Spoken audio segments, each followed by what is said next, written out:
Good morning, everyone. It's nice to see everybody here.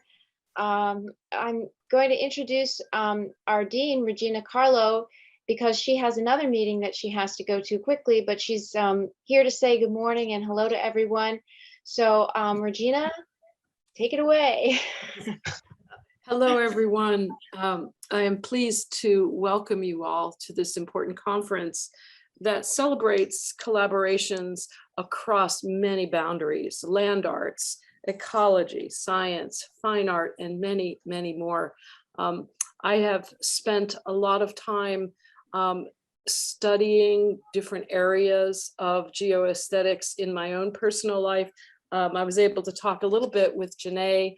It's important, and I'm so glad that we can lead the way in this very significant discussion of interdisciplinarity and art. And so on behalf of the College of Fine Arts and Communication, I welcome you. I thank you for your time, and I very much appreciate this opportunity to say welcome. Thank you. Thank you very much, Dean Carlo. This conference is sponsored by both colleges, and more specifically by the Department of Philosophy and Religious Studies and the Department of Art, Arts Education and Art History. So I would like to have Professor Choi Suk, who is the chair of the Department of Philosophy, to welcome you. Professor Suk.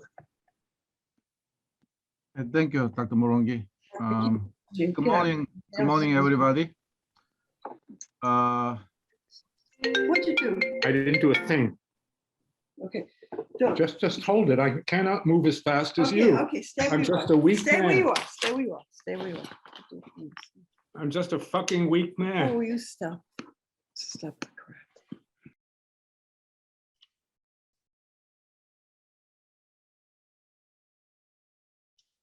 We can hear everything you say in the background, so now you muted yourself. That's a good idea. Professor Choi. Yeah, okay. Good morning, everybody. My name is Suk Gabriel Choi. I'm currently chair of the Philosophy and Religious Studies Department. I welcome all of you to the this 15th annual conference of Geo-Aesthetics.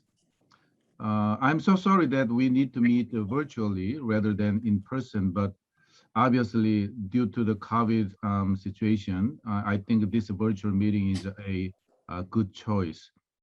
I thank Dr. Morongi for organizing this, and all our presenters and section chairs and all participants in this event. Let me do very briefly. There is just only one thing I would like to request to you. Although I'm an aesthetician trained in the analytic tradition of aesthetics and philosophy of art, I would like to just request you to have more interest in aesthetic theories and practices in relation to the arts around the globe, especially those that have been ignored or marginalized by analytic or Anglo-American aesthetics and philosophy of art. Discussion on any possibility of cross-cultural understanding, and the question of whether concepts of arts and the aesthetic have universal application are very important and will stretch even the Western imagination. In this sense, this annual conference must be a very, very great, important opportunity for all of you to enrich your aesthetic perspective. I hope that all of you will be so happy to join this great conference and exchange numerous valuable insights. Once again, thank you all of you for participating in this event. Thank you very much. Thank you, Professor Choi. This conference, has been supported since, the beginning, by the Department of Art History, and Janae is one of my co-sponsors of the conference, and I would like her to welcome you. Janae. Good morning, everybody.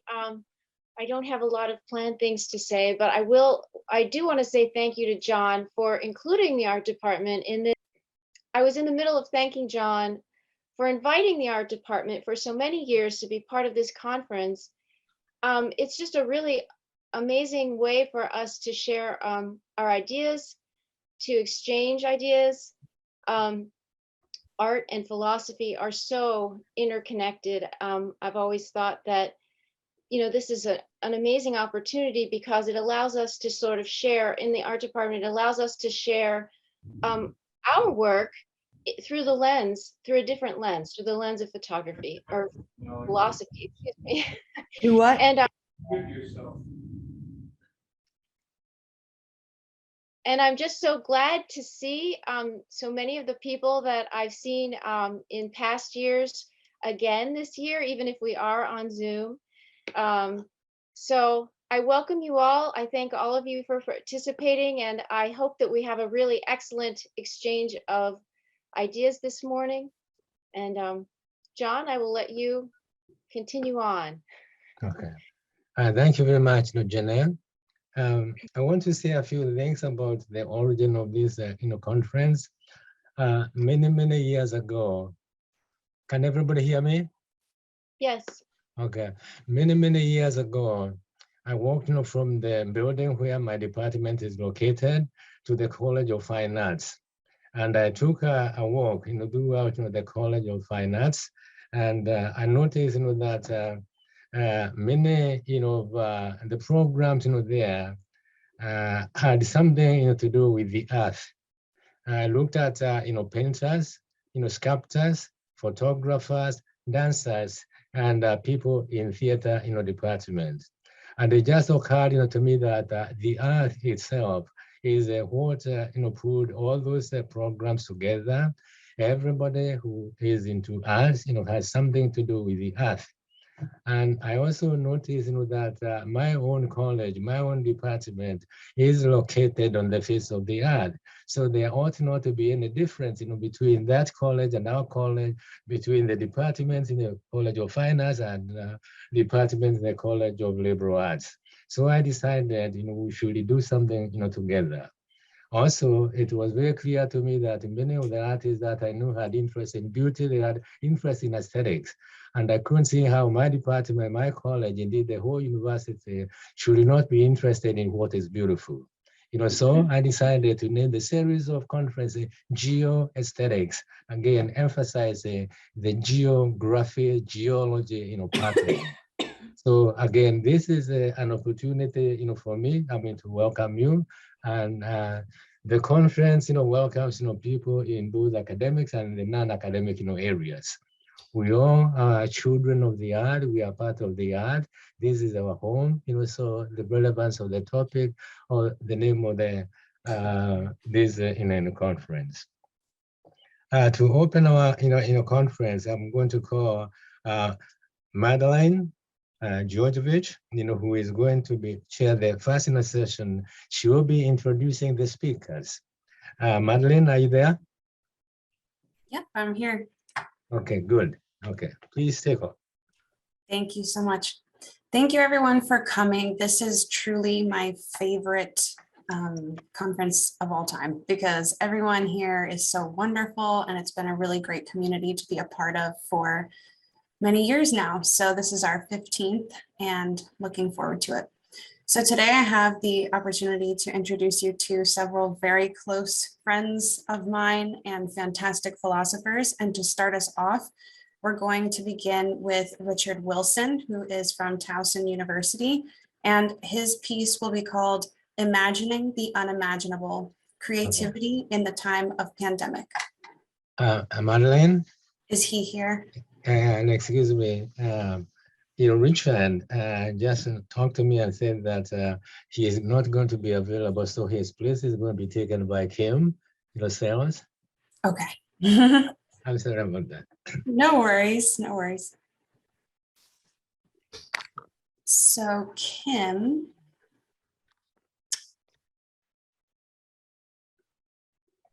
Sells is also from Towson University, and they're going to speak about identity, disembodied object portraits in machine age.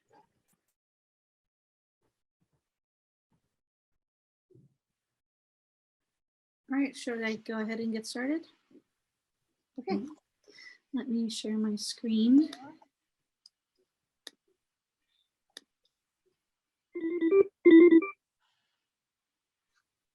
Okay, can everyone hear me okay? Hello. All right, so hi, my name is Kim. I'm an art historian in the art department.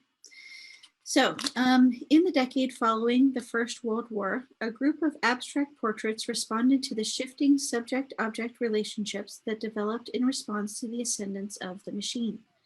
In an object portrait, the artist replaces a likeness of the subject's face or body with a collection of objects as an abstract disembodiment of the subject's identity. The fact that many of these objects were machines or mechanical devices speaks to the deep impact the machine age had on the imaging of the self. In this paper, I will trace the increasing disappearance of the body through 3 object portraits in 3 different media. Yes. In order to Yes, it is. Yes, then. Okay. We'll just take one moment for everyone to please check if you are muted. There are a few folks that I see are not muted aside from the speaker. So if everyone can really quickly just check that you're muted. Thank you. As a host, you can mute everybody. If you go under participants and then at the bottom, you can mute all at all times. Would someone be able to, maybe Andrew, can you make me a host as well, please? Yeah, I'm trying to mute people now. Okay, thank you. Okay. Okay, so in this paper, I will trace the increasing disappearance of the body through 3 object portraits. Here you can see them, one by Jean Crotti, one by Charles Sheeler, and one by Man Ray, in 3 different media in order to reinterpret and recontextualize them within the historical context of the machine age. During World War I, Europe's first truly mechanized war, military technology had outpaced medical technology.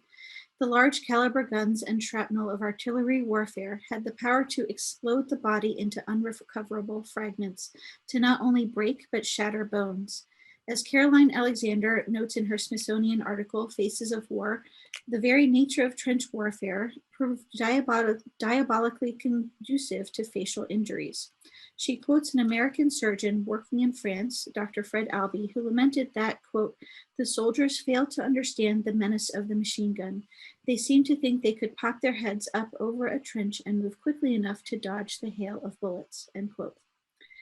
England's response to this phenomenon was to create a special unit in March of 1916 called the Masks for Facial Disfigurement Department, headed by Francis Derwent Wood, an artist turned medic in the war. His contribution was to create metallic masks that were custom designed to depict the pre-war portrait of the soldier in need. Soon after hearing about Wood's work, American Anna Coleman Ladd opened up a similar studio run by the American Red Cross in Paris. There are many more records of Ladd's procedures. She fashioned each mask of very thin galvanized copper, molding it to a plasticine cast of the soldier's face. Depending on the injury, the mask would cover all or part of the face and was usually held on by spectacle-like ear hooks. She then painted the mask with enamel paint to match the soldier's skin tone and finished it with eyebrows, eyelashes, and mustaches made from real hair. Though each studio made approximately 200 masks, none survive, and this number pales in comparison to the estimated 20,000 facial casualties. The masks were only for the most desperate cases. As Wood himself noted, quote, "My cases are generally extreme cases that plastic surgery has perforce had to abandon." End quote. He argued that the masks, though immobile, helped the wounded soldier return to his life and his family. This defacement or dismemberment of soldiers had profound implications for the relationship of the body to identity, and I would argue identity's consequent disembodiment in the object portraits. As Amelia Jones has noted in Irrational Modernism, a neurasthenic history of New York data, the artists residing in New York uniformly avoided wartime service and the shock of the contact between bodies and technology that characterized the conflict. However, the psychic effects of the war and its assault on the masculine, particularly masculine subject, she argues, could not be escaped. One still remarkably mimetic abstract portrait by Jean Crotti is a haunting map of the progressive effacing of the body in this unusual right, we're good. genre. Now, what we're looking at is Crotti's portrait of Marcel Duchamp sur-mesure is a sculptural image of Duchamp's head that captures his likeness using only lead wire to outline the lower face and mouth, and a forehead composed of a thin metallic cast complete with wire hair and suspended glass eyes. Only encompassing the shell or surface of Duchamp's features, the portrait complicates the relationship of exterior to interior identity. As the subject's exterior features seem to be melting away in front of us, we are left with the empty absence of the interior, which posits the question of whether this kind of mimetic portrait likeness can successfully convey the richness of interiority. It is a similar question tragically posed by the extreme facial injuries mechanized warfare inflicted on soldiers. What is the importance of the face to identity? The resemblance of Crotti's tin forehead to the masks created to reface these soldiers only adds to the poignancy of the question. And yet contemporary critics as well as current art historians have considered the sculpture an artful likeness, both mimetically and in terms of Duchamp's personality and interests. The portrait was first exhibited at the so-called Four Musketeers exhibition at the Montrose Gallery in April 1916. Crotti, who shared a studio with Duchamp in 1915 to 16, while Duchamp was working on the large glass, received a lot of attention at the show for this work in particular. It was both derided as a, quote, climax of empty-headedness and hailed as a skillfully done likeness. Nauman further notes that, quote, the emphasis on only two details of the artist's facial features, his forehead and eyes, is a clear illustration of the artistic dichotomy that was of such great concern to Duchamp in these years, namely the intellectual or cerebral quality of the mind versus the retinal or purely visual property of the eyes. In some ways, end quote, in some ways, this dichotomy parallels the dichotomy between the exterior, the retinal, and the interior, the cerebral, with which the portraits grapple. Crotti himself asserted in interviews he gave in 1916 that his sculpture encapsulated both the exterior and interior Duchamp. It is an absolute expression of my idea of Duchamp, not my idea of how he looks, so much as my appreciation of the amiable character that he is. How may such an appreciation be visualized without making it conventional and commonplace? I have used soft metal and fine wires for this characterization of Marcel Duchamp. To me, the character of my friend is most strikingly shown in the forehead and eyes, so I have carefully modeled these in detail in the solid metal, and my likeness is already achieved. But as half a head detached would look odd and prejudice the portrait as a whole, I have completed the lower part of the face in bent wire outline. This is pure detached line drawing in its way. Note how perfectly it conveys the expression of the mouth, harmonizing with that of the eyes. Crotti's less than humble words aside, one can't help but see the portrait as embodying or illustrating something of the anxiety surrounding portraiture in this World War I moment. Though it retains a strong anthropomorphic resemblance to its subject, its use of unusual non-art metallic materials and its partial erasure of the face speak to a deep questioning of the portrayal of identity in this era. And I'd like to move on to Charles Sheeler's portrait, and you can see sort of moving from a facial representation of the person to just a shadow of the body here. In addition to the obvious case of the war, human subjectivity was also threatened on a number of fronts by rapid advances in technology and its accessibility. One of the more uncanny experiences of the era was the advent of human communication as mediated by or through the machine in the form of the telephone. 15 years after its controversial invention in 1876, there were 5 million telephones in America. Roughly 6% of the population had one. In the 1920s, that number climbed to 16%. A telephone ad from the 1920s for the American Telephone and Telegraph Company, AT&T, likened the telephone to the magic of Aladdin's lamp. Part of the text below reads, quote, by it, the human voice, the truest expression of personality, ability, and character, is carried from place to place instantly and accurately. and human powers are thus extended as if by magic, end quote. The language in this passage is especially intriguing because it places the locus of one's personality and character in the disembodied voice rather than the face. Furthermore, the treatment of the telephone as akin to magic serves to highlight the uncanny nature of this kind of disembodied communication, in which an object, a machine, serves as an avatar of the human body.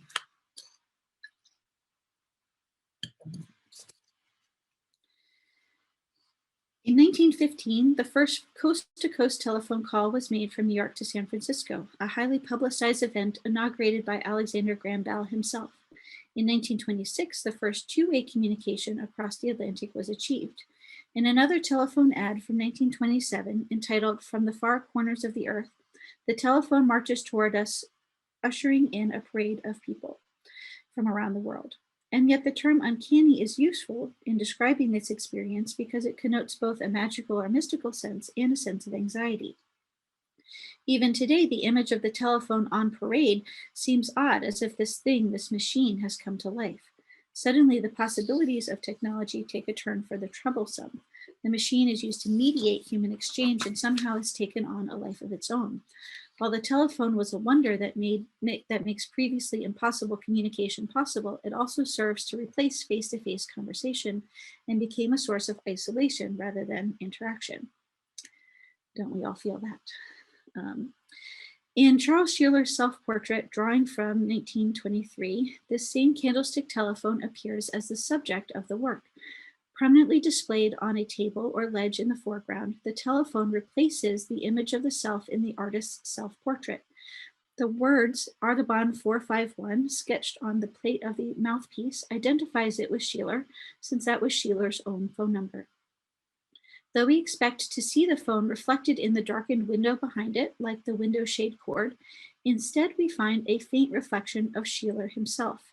His torso mirrors the position of the phone. Both are facing the right edge of the frame, turned in a traditional portrait's three-quarter view. This positioning highlights the telephone's anthropomorphic qualities. The shaft and earpiece appear as torso and arm, while the mouthpiece suggests a head. Since the image of the head is cut off in Sheeler's reflection, the mouthpiece not only suggests but actively replaces Sheeler's face in this portrait. This replacement coincides with the advertisement's assertion that the voice, instead of the face, is the locus of personality and expression. This disembodiment of personality is furthered in the drawing because the mute image transfers this locus from the voice to the object itself.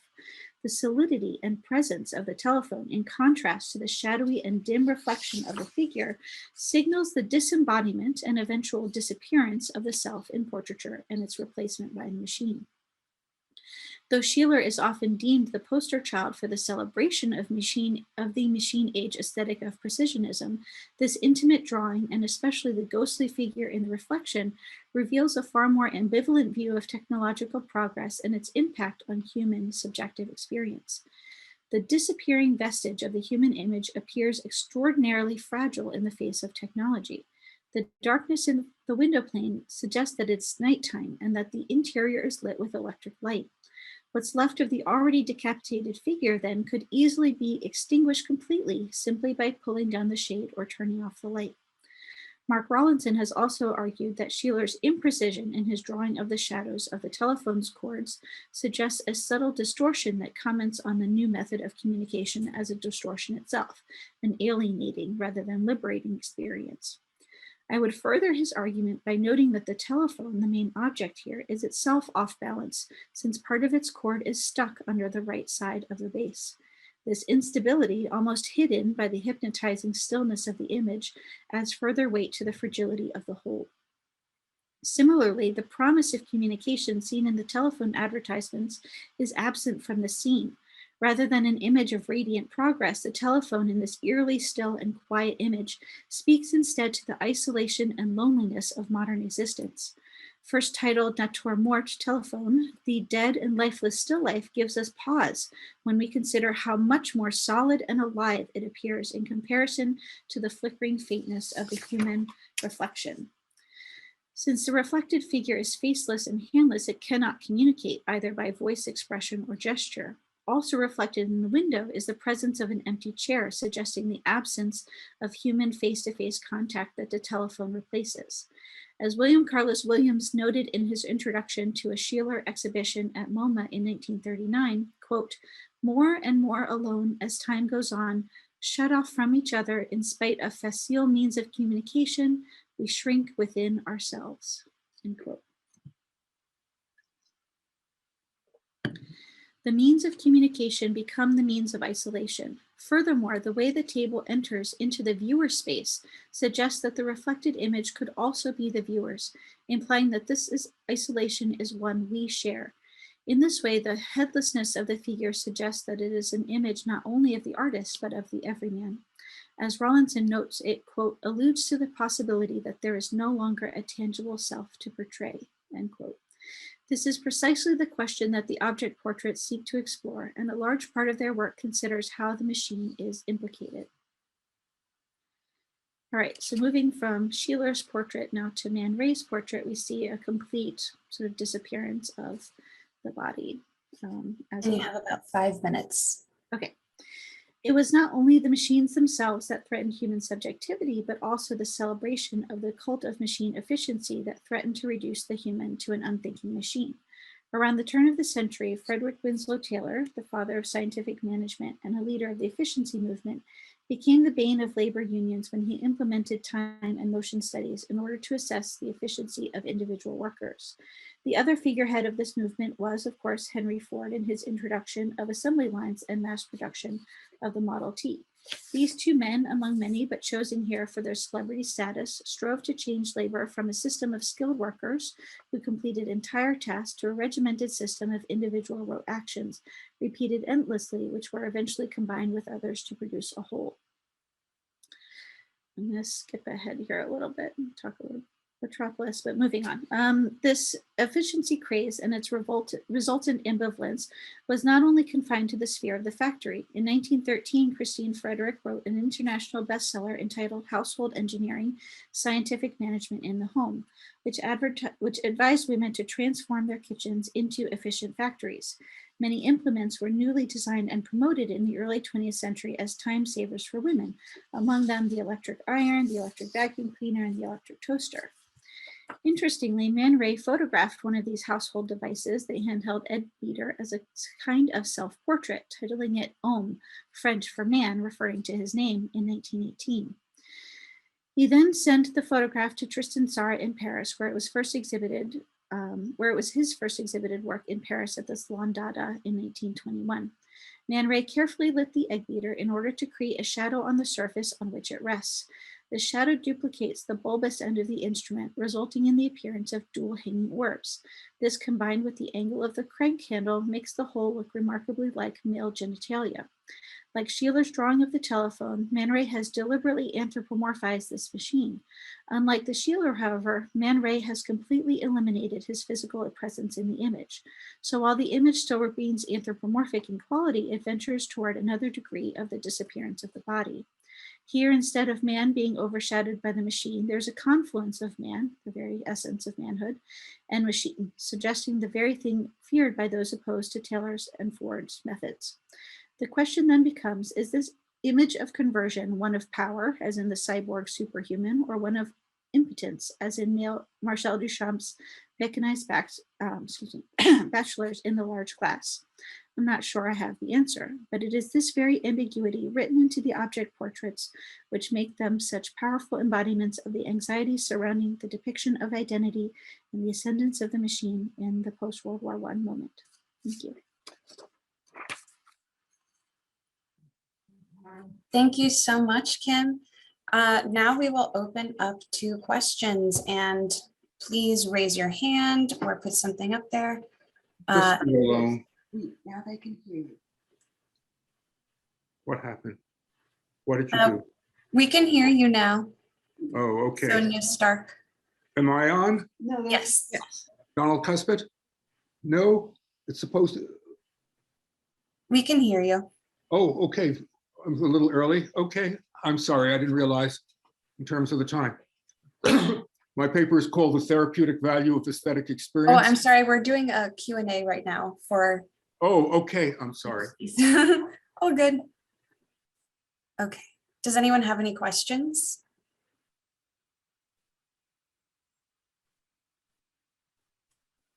Actually, can you hear me? Yes. Okay. Yeah, I'm just curious if I could know a little bit more about what motivated this paper. It's a very interesting subject. Actually, this came from my dissertation, which was all about object portraits and in the machine age. And so these are just 3 out of, a dissertation worth of them that I talked about. And so I was fascinated by these objects, particularly one that I didn't include here was by Arthur Dove, and it was a portrait of the photographer Alfred Stieglitz that represented him not as, a sort of portrait, but instead as, a collection of sort of weird mechanical stuff, almost like trash. And that was, when I was in graduate school, really got me started down this road of thinking about why they would do that, right? Why would you make a portrait of someone who was a close friend and who you admired and who, basically, ran your career in such a way that was so unconventional? And so I was looking at all of the ways in which, this question of can the face, can the body represent identity in the way and the way that these artists were questioning that. And since so many of them, not all of them, but so many of them represented things that were mechanical or machine-like or metallic in some way, I really tried to find threads that helped me understand the ways in which different aspects of this moment, what people generally call this machine age, ways in which those things might have threatened in some way the sort of integrity of the body. So that's kind of where that came from. It's fascinating. Thank you. Thank you. Thank you so much. And I think Robert has a question as well. Yeah, I do. Thank you. And thank you, Kim. That was great. I think you just started to answer my question, but it had to do with, you said something about how this represents the identity. And I'm thinking about the affecting presence of this machine, right? But when I look at it in art, when I see a urinal on the wall or something, it's an object. And so I think, is it beautiful? Is a composition there? But when it starts to represent identity, you said the word threatening. So I'm curious about the emotional state or the feeling state of people who experienced this. Did they actually get under that feeling, or was it the intention of the artist to create a kind of a disembodied feeling within the viewer, perhaps? Yeah, I think definitely there's a certain amount of that in, relationship with the viewer. I think what was fascinating to me about this whole kind of topic was that I don't think that there was a simple answer to it, right? That it wasn't like they all felt very threatened by the machine. There was also a lot of, I think, fascination and allure to it with it as well. So that we see them, there being this tension, this kind of back and forth between something that they find fascinating, but also perhaps a little bit threatening. And so that kind of like balance, that tension that I think was unresolved, honestly, for most of these people, was kind of one of the motivating forces for me, I think. Thank you. That's very helpful. Yes, Janae? So I'm just sort of curious. I mean, the anxiety with over technology has not gone away, and I feel like it's even more present today. And so I'm just wondering if you have any plans for writing more about contemporary work, that's being done today, or if you thought of that. Actually, as I was returning to this work, it's kind of been a while since I've really come back to it, that certainly came to mind, right? Like thinking about all of the ways in which this paper, and these excerpts from my dissertation seem so much more like relevant now than they did, like, pre-COVID when I wrote them. And so I think that'd be an interesting way to take this. Yeah. Thank you so much. Are there any other questions before we go to the next speaker? Yes, this is Donald Cuspit. Yes. There's clearly a lot of sexual symbolism there, and that works with Duchamp. who talked explicitly about his bisexuality. Clearly, the upright telephone is a phallic symbol, and you suggested some kind of sexual implications clearly at the end of your talk. I wonder if you'd say more about that, as the machine is somehow more efficient, so to say, than the body in a sexual way. The machine as a sexual instrument. Yeah, I mean, that's definitely, you bring up Marcel Duchamp, that's something that he, explored quite a lot, both in the large glass, which I mentioned, and in the, the chocolate grinder that he made. I don't know if you remember that image, but it's one where he explicitly talks about the grinding of the chocolate as being a kind of metaphor for masturbation. Yeah, so there's definitely this field is sort of rampant with that kind of thing. And I just read this, well, a couple of years ago, I read this essay on the urinal that you mentioned. That was, a really compelling take on the fountain as a symbol of his homosexuality as well, or his bisexuality. Yes. So it's really just not about technical efficiency. It's some sense about problematic sexuality in a way. Right, and I think that's where some of that sense of feeling threatened comes in, right? That the mechanical has overtaken the human. That's it. Aspect. All right, thank you so much, Kim. This was a fantastic piece. Great way to start off the program. All right, so next up we have Fran Bull, who is an artist. Also, just to let you know, I'm going to be putting into the chat when you have a 5-minute mark, or I can give you a visual or audio. Audio would be good. Okay, all right, sounds good. All right, so Fran will be speaking today about In a Dark Wood, the ancestors speak in clear sentences. Okay, just a sec. Okay. There, and now I go here. Double click. Double click. There you go. Okay. And now we can see your screen. Slideshow start. Slideshow start. Okay. Just do slideshow start from play from the first slide. Where's that? Over here. Oh, On the top left. No, just that. What? Right here. Oh, yeah. Okay. No, Sorry. Okay. It's wonderful to be here, and I'm in every sense of the word. So I'll begin my talk. It's entitled In the Dark Wood, the Ancestors Speak in Clear Sentences. And I'll first quote from a very interesting cat who is a physicist and poet, Basarab Nicolescu, if any of you know his work. He says on page 30 of his book, The Hidden Third, the most important human right is the right to meaning. The democratic character of meaning is obvious. No one has an exclusive monopoly on meaning, which is why meaning provides a basis for future universal democracy.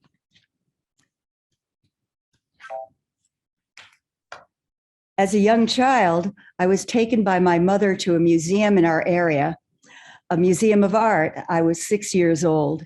It is a story I tell now from the vantage of retrospect, for surely if I'd told you on that same evening, perhaps you were my father as we sat together at the dinner table, I'd be going on about the large painting I'd seen by an artist named Joseph Stella. These were abstracted cityscapes presented as large, flat shapes that had been elegantly simplified. I do remember them vividly, even now, even as I remember that day. On that day, walking with my mother through the vaulting, austere galleries, there was a moment when I looked away from the paintings and turned my gaze towards an open door. Through this door, I could see little children sitting at tables, cutting and pasting with paper and glue, and some others were painting. They were wearing little smocks, and the room was glowing gold from sun streaming through the windows. I wanted to walk through the door. and be sitting there with these children making things. My life in art had begun. I begged my mother to take me to these classes. I remember nagging her. She had other things on her mind with my father in Germany, working as a journalist covering the Nuremberg trials. At length, the art classes at that museum became my second home. I spent my childhood and adolescence there. How to explain the attraction to a place and the clear directive that one must travel there, be there, stand in the place with one's body, breathing its air. For some, it is Machu Picchu, for others, Angkor Wat, or the monasteries of the Himalayas, or the caves of Lascaux. It might be the lure of a book, a teacher, a musical instrument, or other entities that present themselves unbidden as portals. All hold out a promise, contain something vital, are the tricks that the tricksters catapult us towards. What to call this? Catapult us towards other worlds, other kinds of knowing. Many years later, in the middle of my life, a life in art I had indeed created, I'd come to my own version of the dark wood. I'd had many adventures in the worlds of art and learning. My mentors had been famous artists, one of whom I'd married, if briefly. My art was now shown in galleries and museums. Yet I felt in crisis. I felt I had other stories to share with the world beyond the bounds of my current approach. What had been roads to freedom now became constrictions. Some other door beckoned, but where? The little children were cutting and gluing and painting works I knew I needed to discover. Where was my mother leading me to this place? An odyssey beckoned, some version of mining, digging, macheting one's way through a thicket of the heart, mind, imagination, or perhaps a descent into the inner life. But I might not have described it as such at the time. It was a quest for affirmation and authenticity. It so happened I traveled to Ireland, accompanying my then husband on a business trip. Amid dinners and sightseeing, another Ireland surfaced. We toured a region in the west of Ireland called the Burren. It is a vast landscape of gigantic rocks, as if one had landed on the moon. Boulders lie about on the ground, arranged like a supersized rock garden. The result of many thousands of years of upheaval and shifts during the Ice Age. These stones hold warmth, allowing for tropical and subtropical plants to grow in the fissures. It is a place like none other. In one sense, it is bleak, yet rife with concealed fecundity. Most intriguing are the strange constructions called dolmens, left by unknown ancient residents. They are set upon the stones like sculptures on plinths. For me, this astonishing landscape mirrored my inner state, bleak, yet harboring a green fertility. I knew I had to return alone. I imagined a vision quest in the midst of this landscape where I might discover a path that would lead me out of the selva oscura, the dark forest of my soul. The following year, I did return to the Burren. I rented a cottage in the countryside overlooking Galway Bay. I'd cut ties with my New York gallery, no longer able to create the sort of mechanical art they'd been able to sell. I bought a trunk full of art supplies, ready to have my auspicious breakthrough. And what do the muses do when you find yourself in the darkest of woods, having neglected them for far too long? They have no pity. They abandon you, cackling around the edges of your life. You can hear them as you navigate the fraught nights, asking yourself if you've been on the wrong track your whole life and now are exposed as a complete fraud. Like Dante, recalling those days and nights can bring a renewed fear. This is some of the work I did while there.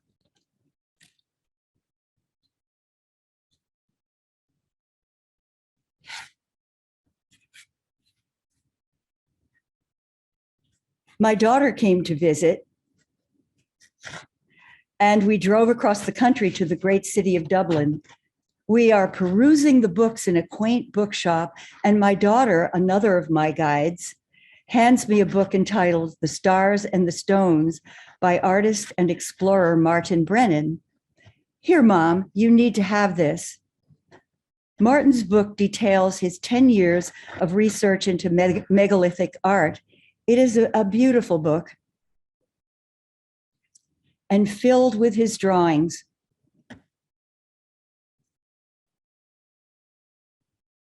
Here's Martin Brennan.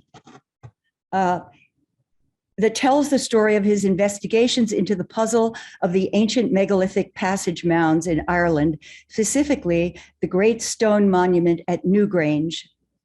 There are conflicting theories regarding the origins and use of the place, built over 5,000 years ago, predating the pyramids. I read Martin Brennan's book with great fascination. He writes on page 65, these are some of his drawings. He writes on page 65, I am not ashamed to admit that our explorations were first inspired by intuitive feelings. Our research did have a solid scientific basis involving direct empirical observation, all of which are repeatable.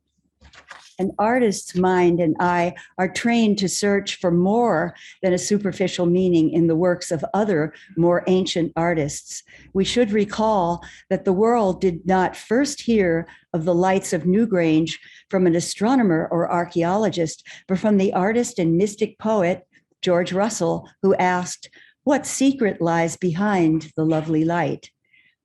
I decided to make a pilgrimage to the actual site, to Newgrange. I tell this story with a certain wonder, as if I had been following breadcrumbs or given a treasure map.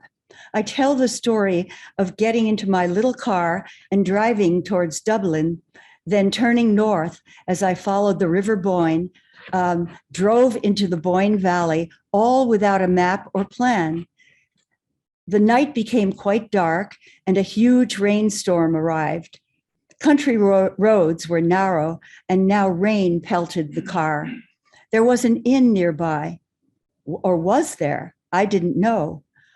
What happened next is the stuff of contrived fiction, but it is true. Through wet foliage by the side of the road, I spied a lighted window, a disembodied rectangle of light floating in darkness. Driving towards it, I realized it belonged to a small inn, the Ardboyne, and I was home free. There was a room for me, and most miraculously, a warm, fragrant supper. There were a number of guests eating and chatting. The transition from dark, rainy night to warm inn was stark. I ate and slept.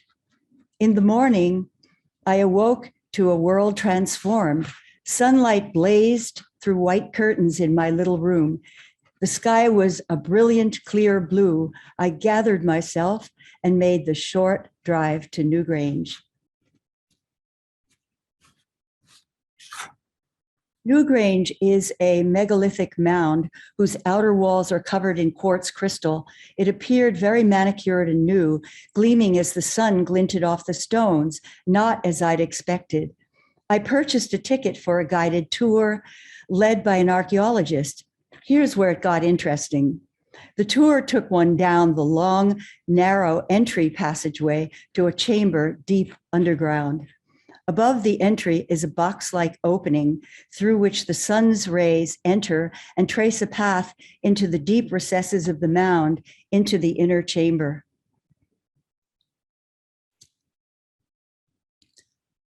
You can see the box there through which the sun penetrates. Martin Brennan makes the case most convincingly that this and other passage mounds like it were a kind of astronomical observatory.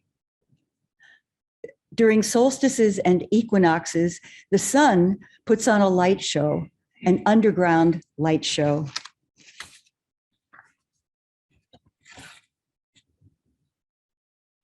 I stopped at the entry, now enchanted by the large stones etched with spirals, zigzags, undulating lines, and other markings that alluded to stars, planets, possibly movements of the planets. Then I became terrified. As a claustrophobic, descending underground in a narrow corridor brought terror. Can I do this? Started the voice in my head. I must. I came here to see this, said the same voice. Buried alive, said the first voice, asphyxiated, engulfed in darkness, and now the roof falls on my head. These were the guardians at the gate, the lions, the dogs, the trolls as inner voices. Yet she persisted. I squeezed down the corridor along with the guide and the other visitors, and now we stood in the inner chamber 123 feet below ground level.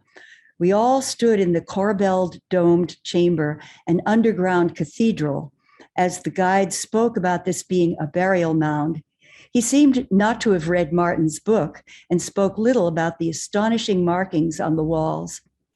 At first, I listened, but after a while, his voice became muted and far away. My attention was being taken over by other thoughts and feelings. This is not, my own voices whispered to me, a burial mound. It is a monument to life. It receives the light of the sun into the depths. It is a homage to renewal and perhaps a facilitator of renewal. Yes, perhaps it informs those who created it so long ago when to plant, when to reap, when to lie dormant. But in that moment, I felt we were being enclosed in the very womb of the Great Mother. This was the place of impregnation by the life-generating force of the sun. It is a place of gestation. This is a piece I made later in relation to that experience. My epiphany, I stand now in the womb of the mother behind my earthly mother, the Great Mother. All is well. Something in me experienced a resolution, the closing of something and the opening of something else. This ancient place had been understood in many ways and as many things, like a kind of archaeological Rorschach. For me, it became one of the essential pilgrimages of my life. I came into communion with the transcendent mother, with the deep womb that nurtured all the stars and planets in partnership with the sun. Who were these ancients? Standing there and still not altogether comfortable, I knew why I'd come to Ireland and that my journey, this one, had concluded. In the fall of, sorry? 5 minutes. Okay. In the fall of that same year, 1986, I came to Towson as visiting artist and had the privilege of auditing Dr. Marungi's class. I made very little art during that period, just teaching and slowly metabolizing what I'd experienced. Then in 1987, my mother died. And the floodgates of my creativity opened, a parting gift as I see it, from my earthly mother. Since that time, 45 years now, my art has flowed in many directions. I carry within me an image of the stone chamber buried deep in the earth and of the sun at solstice making its way into the depths, filling it with light. I am strengthened on my journey by an image that abides.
Mhm. Thank you. Thanks very much. Thank you so much, Fran. Your talks always move me. They're so beautiful. It looks like Jin Young has a question. Yes. Oh no, just like showed the craft hands. Yeah, it was great. Yeah, I think it's amazing. Yeah, I appreciate your presentation. Yes.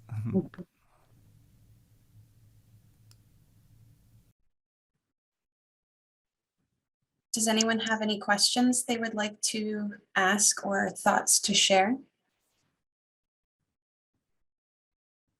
Yes. Yes.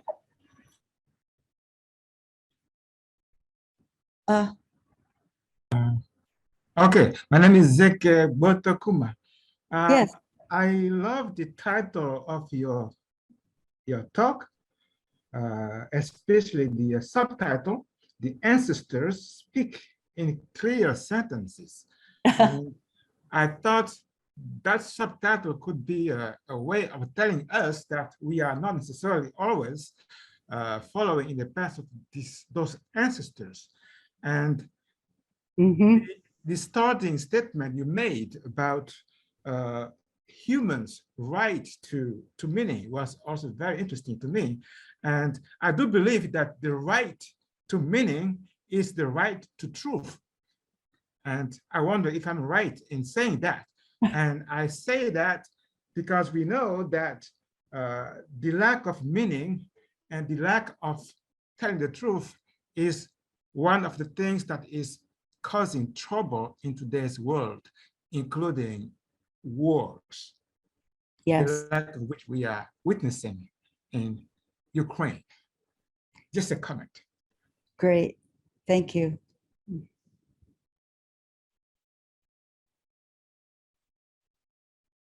Yes, Richard.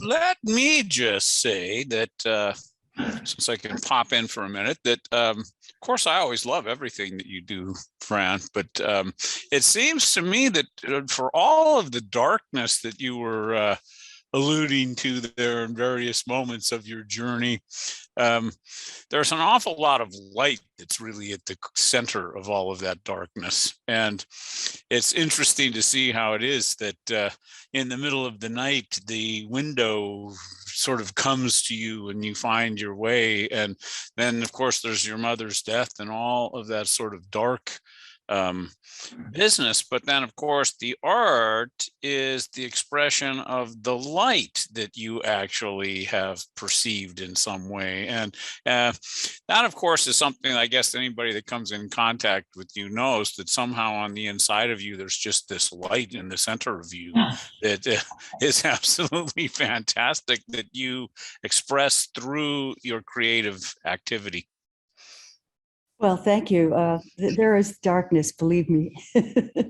Well, I'm not going to believe that ultimately, because I think behind the darkness that there's somehow light, and that is what keeps not only you, but many of us really moving, that it's the light that somehow is driving us and not the dark. And maybe that's just something that is my own prejudice, but I see the lightness of your work because I look at your books all the time. Yes, yes. Oh, I was trying to detail a journey to the underground, to the underworld, so to speak, and what's there.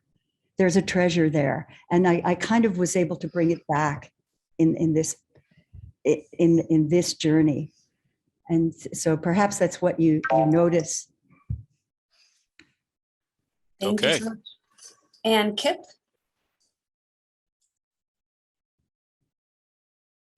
Yes. Can you hear me? Thank you. Yes. Thank you very much, Fran. All your stuff is always wonderful, inspiring.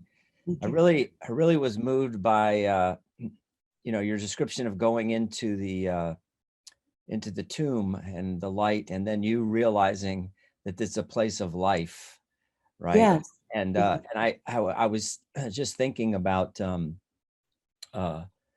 idea of the tomb as a womb, right? And Plato's Cora in the Timaeus is the womb, the space out of which everything emerges. But as human beings, I guess Plato doesn't get to this, but as human beings, the creation myth in Genesis, Adam is the red earth. Yeah, we are earth, our bodies are earth. And we come up out of the earth, the womb, right? And then we return back to the earth, the womb. And I was thinking of the Chauvet cave, or the caves of Lachaux, right? The cave paintings that oftentimes it's thought to be a ritual painting where the cave is the womb, and the artist is drawing life out of the womb. But there's also in the depictions hunting of the animals, so there's life and death all intertwining. And I caught that with you and all of your stuff. Thank you very much. Oh, thank you. That's very rich. Thank you. Yes, Marungi.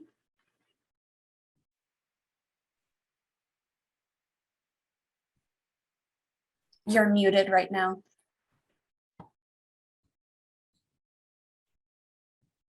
You're still muted.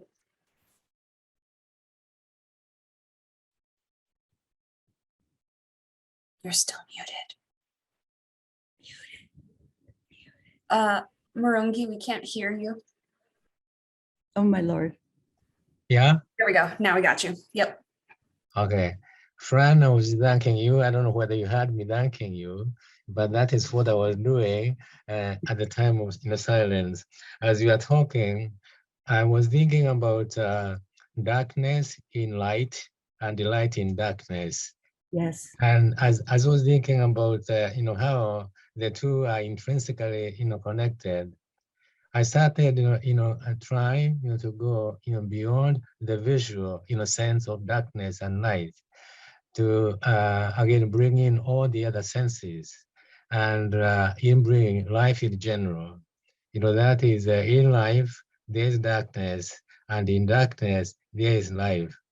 And light and darkness are dynamics of existence and dynamics of life. And again, this brought to my attention my own self-consciousness, and I assume the consciousness that I have of the other people. The light and darkness, these are the forces of life, forces of existence, and perhaps this is something that is dramatized, presented by artists. And I see your work. I've known you for some time, and I've been observing, looking, experiencing what you have painted. And again, what strikes me is this continuity, not just of Fran, but of myself, but of other people. And the art itself becomes the, so to speak, the platform, for this drama of light and darkness, this drama, of life itself, this drama of existence.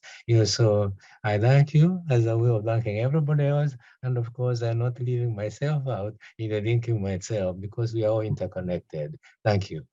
Thank you. Thank you. We have time for maybe one more question, if there is anyone. Hello, can you hear me? Yes. Yes. Fran, two little questions. One, you mentioned when you went into the underground passage, the guide did not say anything about the markings or patternings on the wall. What do you think those were about? What did they mean? And my second question, which is perhaps a little too personal, I got the impression that when your mother died in '87, I believe, that there was a kind of burst of creativity. It was though you were curiously liberated. Yes, yes. The markings the markings, I mean, I'm not the only one to have said these things, but they clearly astronomical. They're spirals and stars. They're the very same kinds of markings you see on the outer stones. And the light seems to actually, as if you had taken a flashlight and pointed to different ones at different times, it seems to be describing the passage of the seasons and so forth. So it's a kind of diagram of the movements of the heavens deep underground. This is theoretical because this was 5,000 years ago, but there's a lot of correlation with monuments around the world, the petroglyphs in the Maya civilization. You see these same markings, so there's a kind of a continuity among peoples who have looked at the heavens and made incarnated markings from those impressions. Are the markings redundant? Are they all the same? Yeah. They're all the same. They're themselves, there's no differentiation among the markings? Some round, square? Oh, no, they're quite different. There's rounds, there's wheels, there's zigzags, ziggurats, this kind of thing. There's the ones I showed, I won't find it, but Martin Brennan's drawings of the standing stones, the cairns, look a heck of a lot like fingerprints to me. There are these, but they could be mountains. You don't know how really how people depicted landscape, stars, planting seasons, and shifts of light through seasons. So it feels like it's all there. It feels, and so about my mother,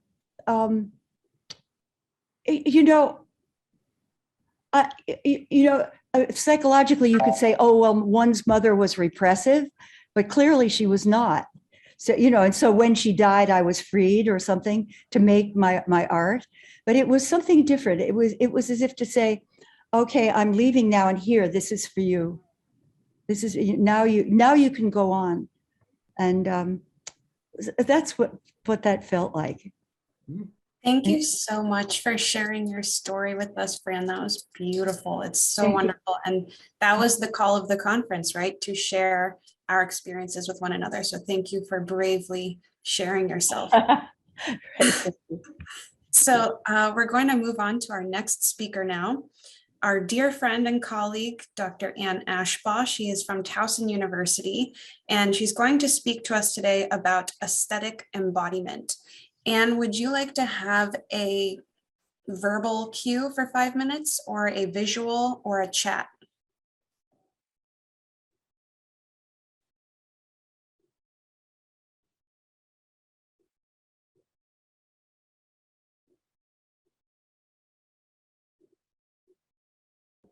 Verbal is fine. Okay. Say I after having trouble finding my microphone. I always go to the picture first, even though I've used this a gazillion times. All right. Well, I think that as Fran just proved, it is the artist and in the hands of the artist that the tension of opposite rests.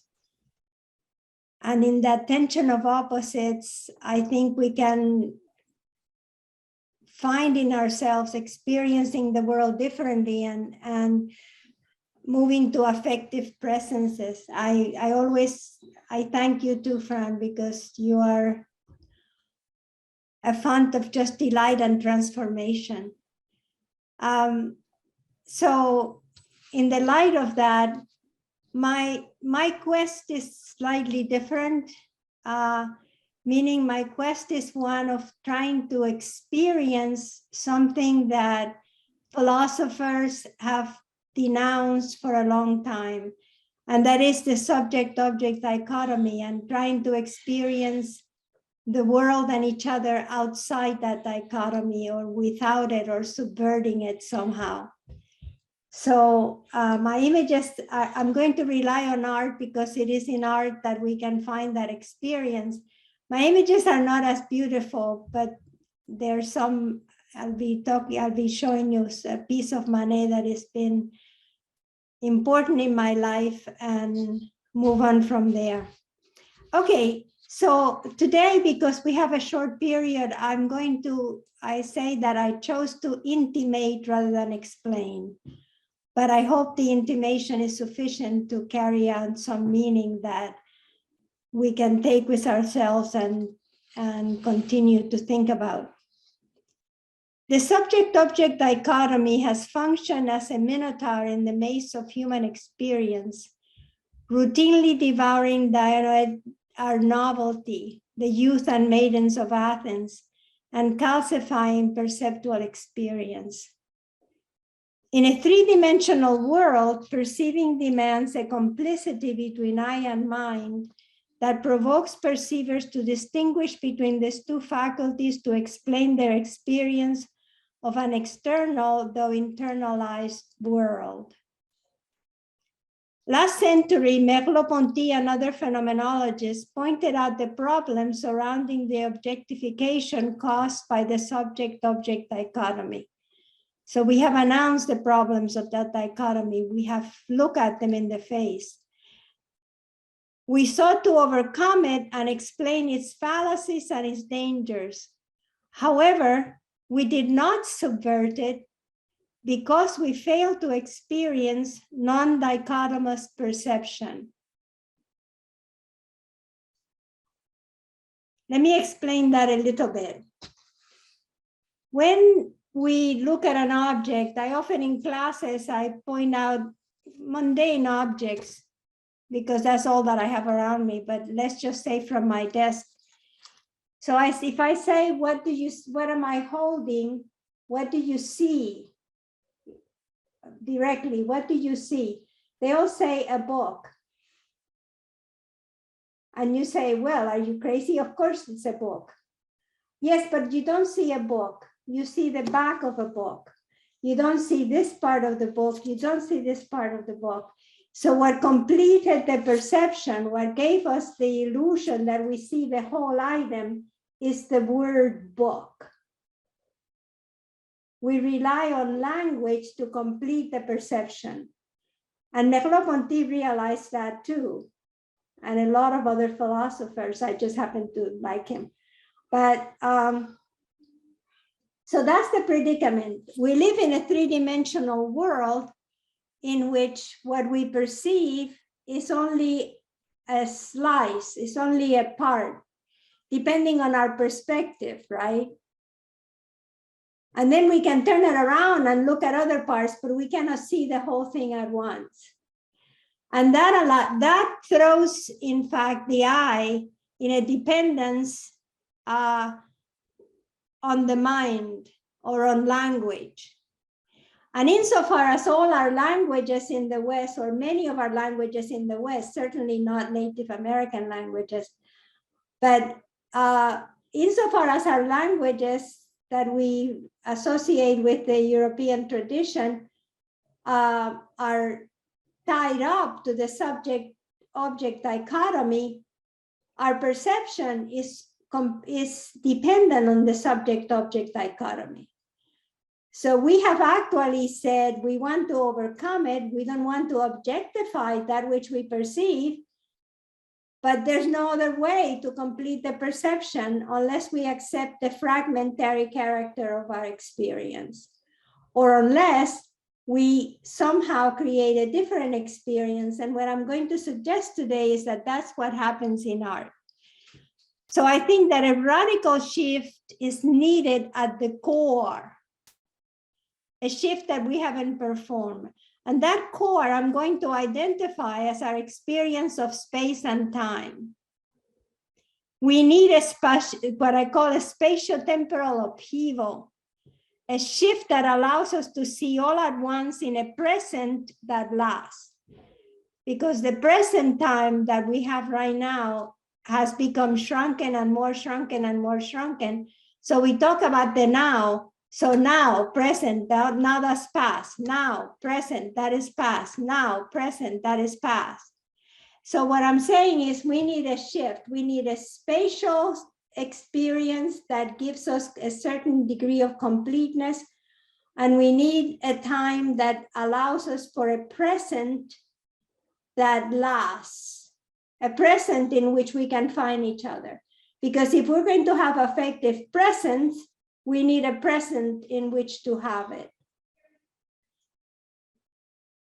So I suggest that to transform our experience, no, I'm sorry, when we experience an exuberance of perspective simultaneously available to us, the eye doesn't call the mind.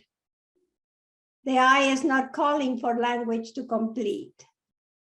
So I'm going to suggest an artistic shift on that in the process of what I'm doing. And I suggest that to transform our experience of space and to subvert the last step of the perceptual loop requires what I call authentic embodiment of the sort that we find in Picasso and some of Picasso's art.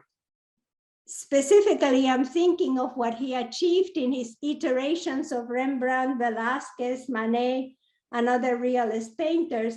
But specifically today, I'm going to only concentrate on Manet, whom I love, but still, I know he has problems. To transform the experience of time and subvert the tendency to objectify and externalize what we grasp as other, I think requires authentic embodiment and a prolonged present of the sort Calvino achieved in his novels, and particularly if in A Winter's Night, A Traveler.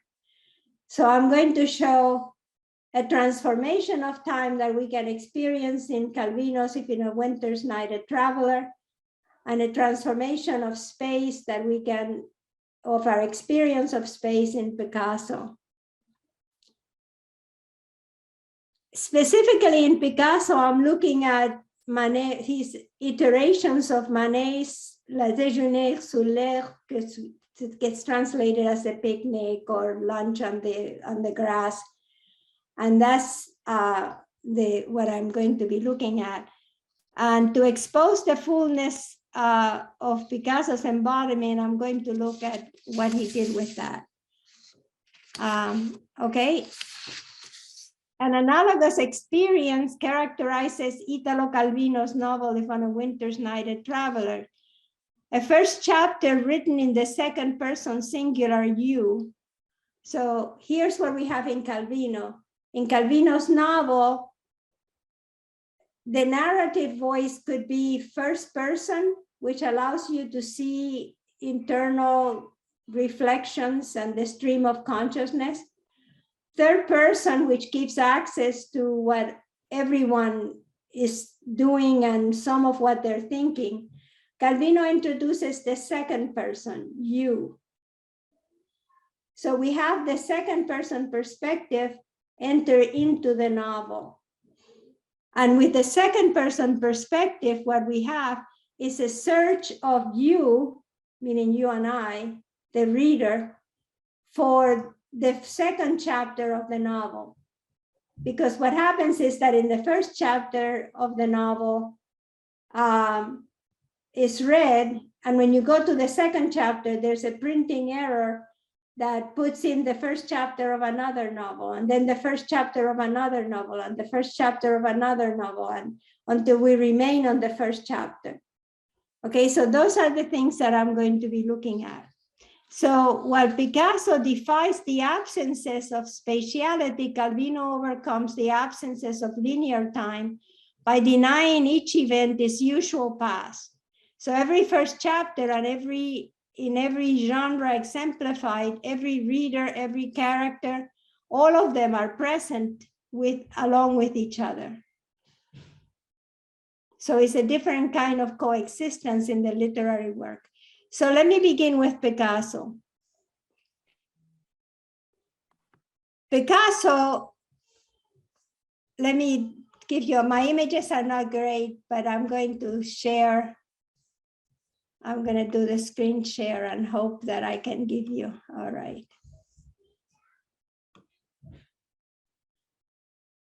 It's not a great rendition and the colors are not completely in good shape, but that's not what I'm what I'm looking at is a little bit more pedestrian than the beautiful art, although it's birth in beauty. What I want us to see is what access do we have here? What access to the objects we have in that particular place? Picasso used to say, I don't paint what I see, I paint what I know. And let me see an exemplification of that and why it helps the problem that I'm trying to work with. But let me also tell you that in 1932, Picasso wrote a note to himself on the back of an envelope regarding his reaction to Manet's Déjeuner sur l'Air. I tell myself, he wrote, tribulations for later. And this was a particularly prescient quote because close to 30 years later, Picasso would confront the great painting in a series of 140 drawings, 27 paintings, and 4 linoleum cuts. It obsessed him. There was something about that painting that was hiding something Picasso wanted to reveal. Of course, the painting itself had been inspired by Tizian and Raimondi, so there's a whole tradition that is being picked up, but I don't want to get lured by art history because again, my point is very small, is here Manet allows us perception in the usual way. But let's go to Picasso. Let's go to the first one that I want to show. Now, remember, we're talking about 27 paintings, 124, what is that? 140 drawings, 27 paintings, and 4 linoleum cuts. I'm not going to show you all of it. But suddenly we see a lot more. Suddenly we see the bottom on which we're seated. So what we know is there, but what the eye doesn't get, suddenly we're getting. So let me get you to another place. Again, we get to see because of the placement of the different parts of the body in different places that Picasso does, we get to see what normally is hidden to the perception. And in the process of that contemplation, we don't need to say that the experience of that body is an experience that relies on the statement. It's an experience that the eye can have all to itself. And my favorite in terms of showing more is this cut of 1961. This is etched with a gouge on a linoleum plate, where there's an exuberance of absolutely everything is there. So what I'm saying is that we may look at this painting in a painterly sort of way, we may look at it in an artistic sort of way, but part of what is happening to us, or what the painting is allowing us to do, is to overcome the subject-object dichotomy that the language would impose to complete the perception, because the perception is given to me all there. 5 minutes. Okay, thanks. So I'm not going to be able to give you very much. I knew that the topic was big.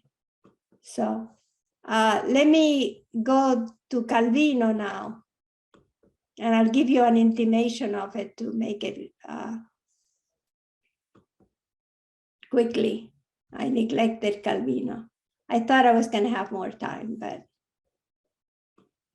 I thought I was going to take me less time. Okay, let me show you at least one thing of the presence that endure, and this is the novel. Let me just concentrate, since we don't have that much time, on the title. The title itself is a conditional clause that runs through. Each of these titles is a new first chapter 1. and you have different experiences, but look at it. If on a winter's night, a traveler outside the town of Marburg, leaning from the steep slope without fear of wind or vertigo, looks down in the gathering shadow in a network of lines that enlace, in a network of lines that intersect on the carpet of leaves illuminated by the moon around an empty grave, what story down there awaits his end? That's the whole title. So that there is a way in which the structure of the novel is constructed by a conditional clause that continues on the entire time.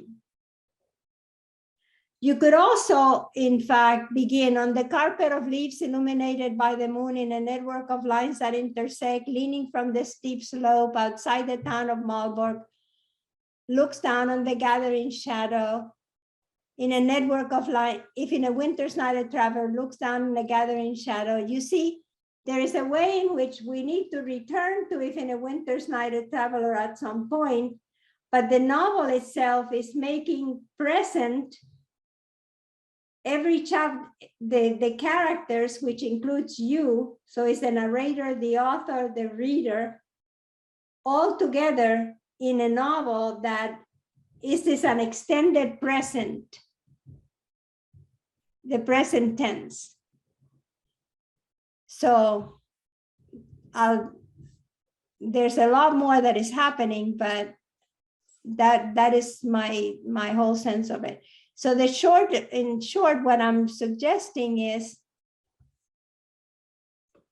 that in order to overcome the subject-object dichotomy, we need to transform our experience of space-time radically, and that's given to us in literature and in art.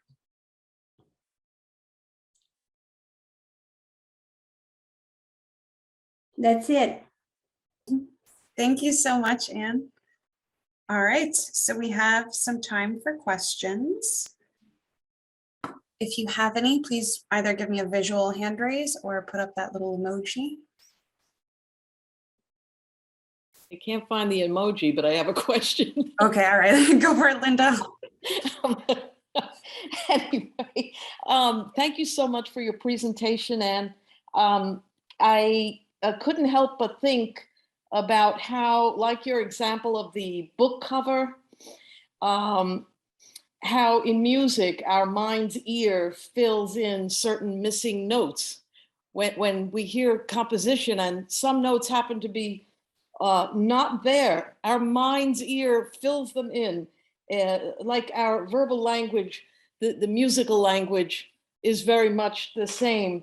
And also about Picasso's linoleum cut, found it interesting too, that in music, which after all is an art, and you did mention art, the music transcends language in that it can fill in the gaps that language does not provide. And I found that a very interesting parallel to what you were bringing out in the last of the Picasso examples. Yes, actually, yeah. absolutely. I agree with you 100%. In fact, music doesn't have a subject-object problem. Right. There is no such thing in music. Exactly.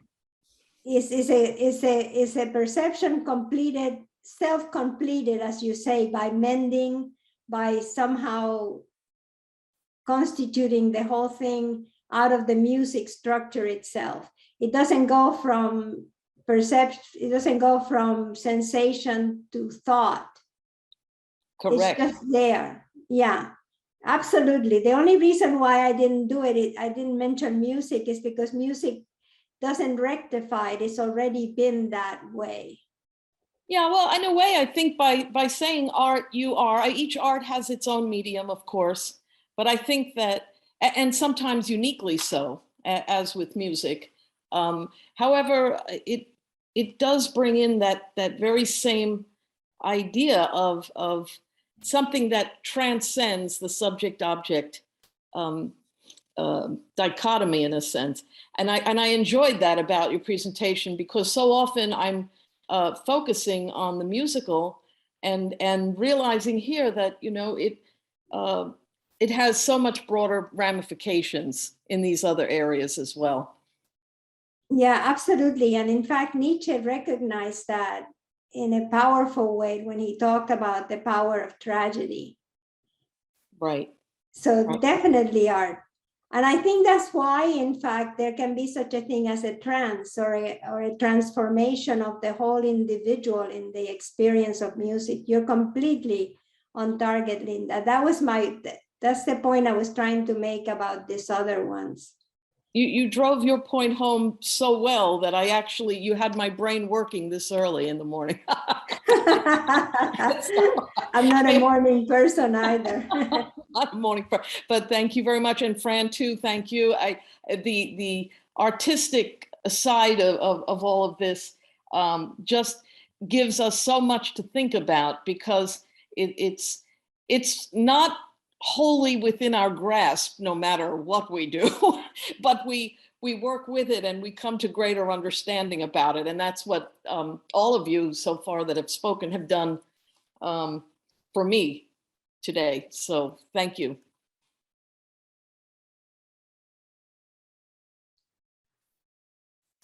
Yes, Marungi. You're unmuted. I like, this idea of transcending the subject-object, dichotomy. And I'm glad, you brought this, thought to the domain of, music. I'm just wondering, whether this experience of transcending subject and object doesn't apply to all art forms. And I'm wondering whether the transcendence in itself is not at the very core, very essence of what aesthetics is. The transcendence is at the core of who we are. The transcendence is at the core. Being human doesn't mean being self and other, being subject and object. So it's at the core of the very meaning of what humanity entails. But let me take the first one. I'm not sure, I don't know about every art. I can't hear. But art is what can do it. It's the artist that can overcome the distinction and can provide a locus for the experience of the transformation, now that we're caught up in it in the language. And that includes even literature, which is completely language bound. So I wanted to show that literature too can do it, even in the midst of language. So I agree with that part. Now, some art emphasizes or encourages or supports the dichotomy. And that often is the case with realistic art, or when people are painting what they see, because seeing is already vitiated in our culture by that experience. Now, not every culture has that problem, because not every language is subject-object.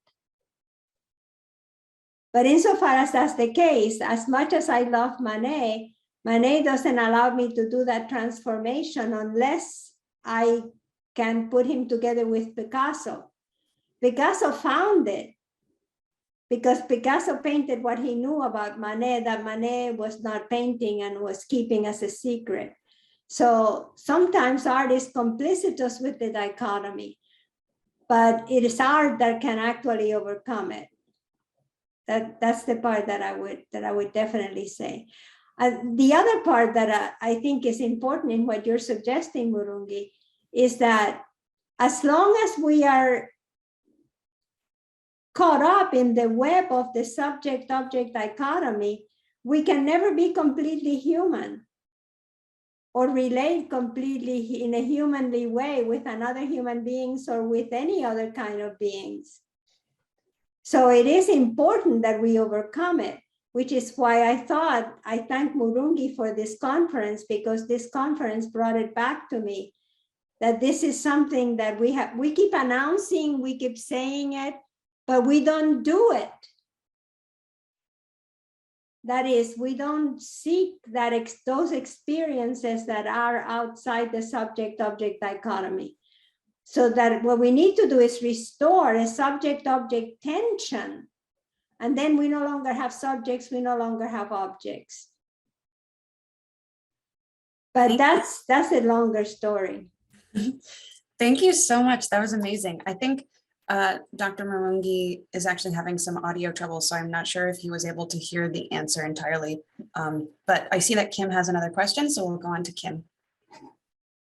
Hey, lovely talk. I really liked the way that you brought in Picasso's kind of interpretation of Manet's Déjeuner sur l'herbe. And more of a comment than a question is, have you thought about, for example, other artists who have also kind of toyed with Manet's painting, like Micheline Thomas, who has kind of a famous both painted and sort of collage version of Le Déjeuner sur l'herbe. I think you might find it interesting because she plays with this question of the subject and object, particularly in terms of the kind of gendered issues in the painting and the gendered kind of politics of the male gaze. So I thought you might find that interesting to look at too.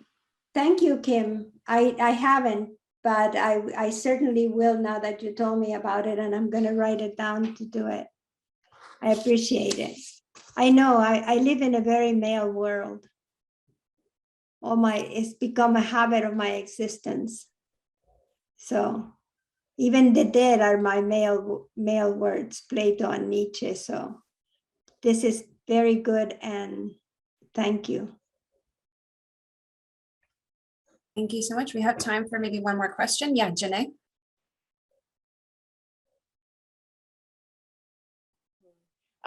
So your talk reminded me of a book by Lawrence Weschler, who's writing about Robert Irwin, and it's called "Seeing is Forgetting the Name of the Thing That You See," and it just really made me make that connection. And there's also, I think it's Bill Viola. He's a video artist who talks about sort of gaps in our perception and how those gaps are actually more interesting than anything. And so if you can actually name something, it is perhaps not as interesting as if you absolutely can't figure out what it is. It sort of like lives in this place where language does not, really allow you to define it. So I just thought that was really interesting, and it reminded me of, and then I started to think just one last thing about the sort of relationship between, I guess it's Buber's I and thou. And I've always sort of thought that our sort of trying to figure out what God is has something to do with our not being able to see whatever that is, and so it's this sort of fascination with something that you just can't quite, wanting to be part of something larger, but not being able to name it is just fascinating to me. So thank you. Thank you. Let me read you very quickly. I was going to end with this quote of Calvino, where he says, think what would be to have a work conceived from outside the self that would allow us to enter into selves like our own, but also give speech to that which has no language, to the bird perching at the end of the gutter, to the tree in the spring and fall, to stone, to cement, to plastic. And that's exactly what that would have been the ending, but I had to cut up a whole page. So thank you for your comment. And I also wrote down the reference too. Thank you so much, Anne. All right, we're going to take a 10-minute break. Oh, sorry, Zekid, would you like to jump in for one moment? Yeah, I was just going to make a quick joke. Some of you I've seen for years. And when I see you on the screen, I say, I see you. So tomorrow, if I see Dr. Marungi in person and I say, yesterday I saw Madeleine George Beach. And Marungi could say, well, did you really see her? You just saw her head. You don't see the whole person. In other words, there are part of things that we see that when they are the most essential, we don't have to see the whole thing to say and describe what we've seen. So that's my comment. Thank you. Did you get my joke? Yeah. I love it. Thank you so much. Thank you everyone for coming. This has been an amazing beginning to the conference. Kim's talk was so great about kind of bringing together nature with copper and kind of blending with the human body in like very interesting ways. Like everything was fantastic. So when we come back from our 10-minute break, we're going to start with Donald Cuspit, and then we will have Monica Toledo Silva. And let's meet back here at 10:55. An integrative experience.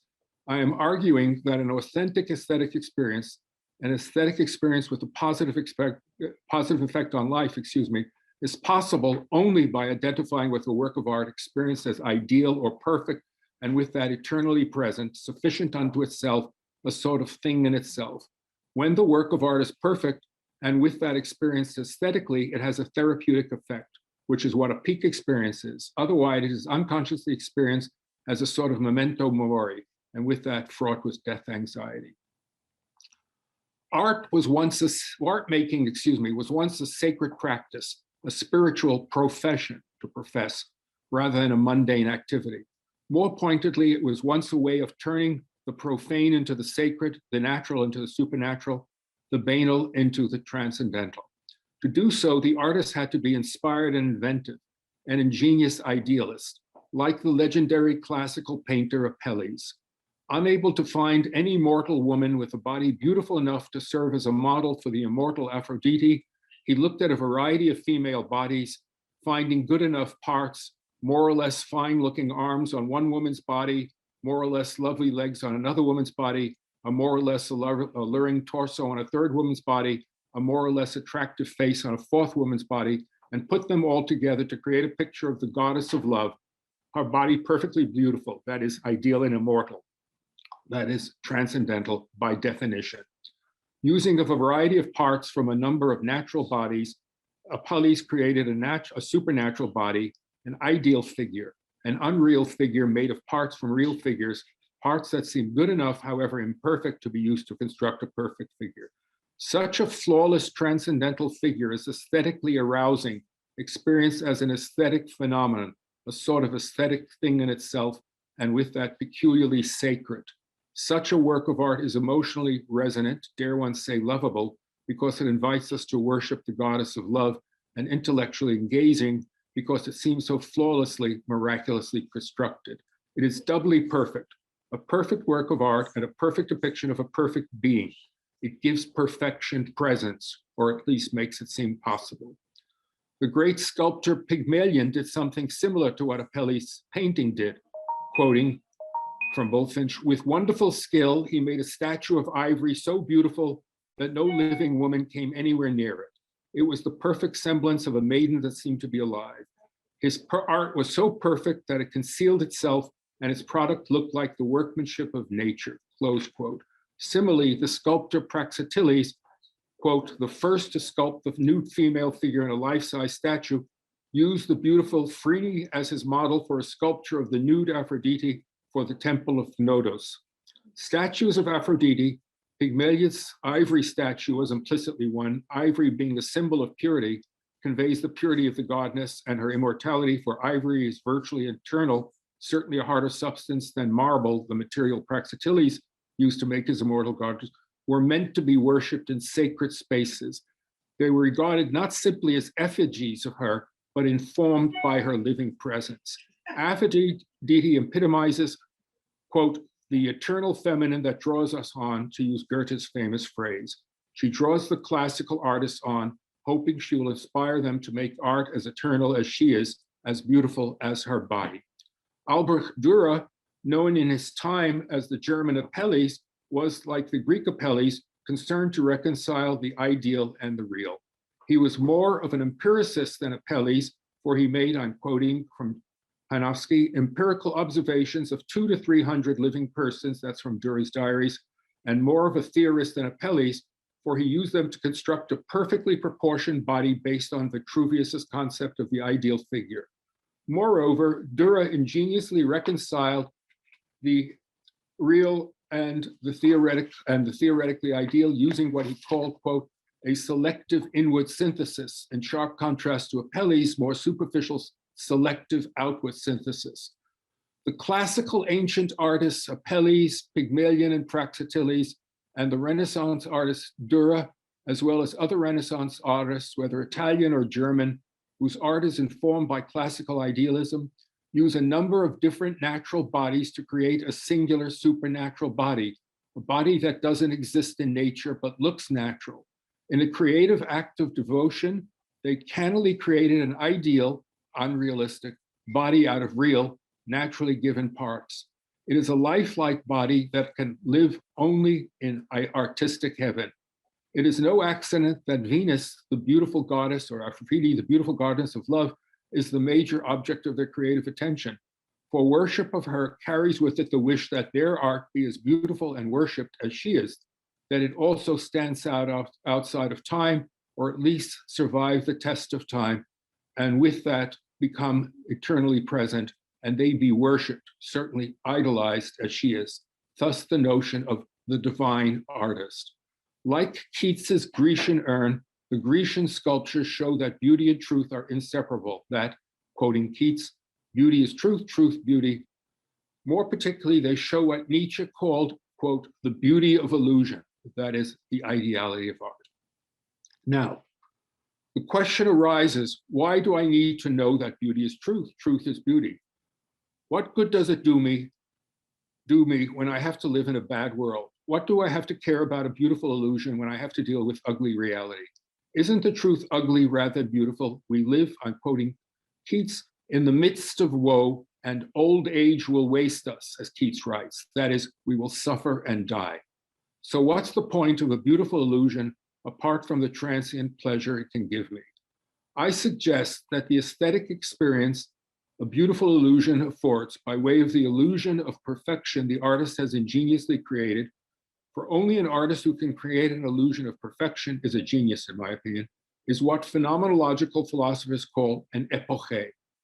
And I suggest that the artist must, him or herself, perform an epoché on his or her subject matter, that is, reduce it to a phenomenon, and with that transcendentalize it to make a perfect work of art, or if one wishes, a work of art that seems natural and ideal as once. As the philosopher John Cogan writes in his book, The Phenomenological Reduction, quote, we live our lives in terms of what Husserl calls a captivation in acceptedness.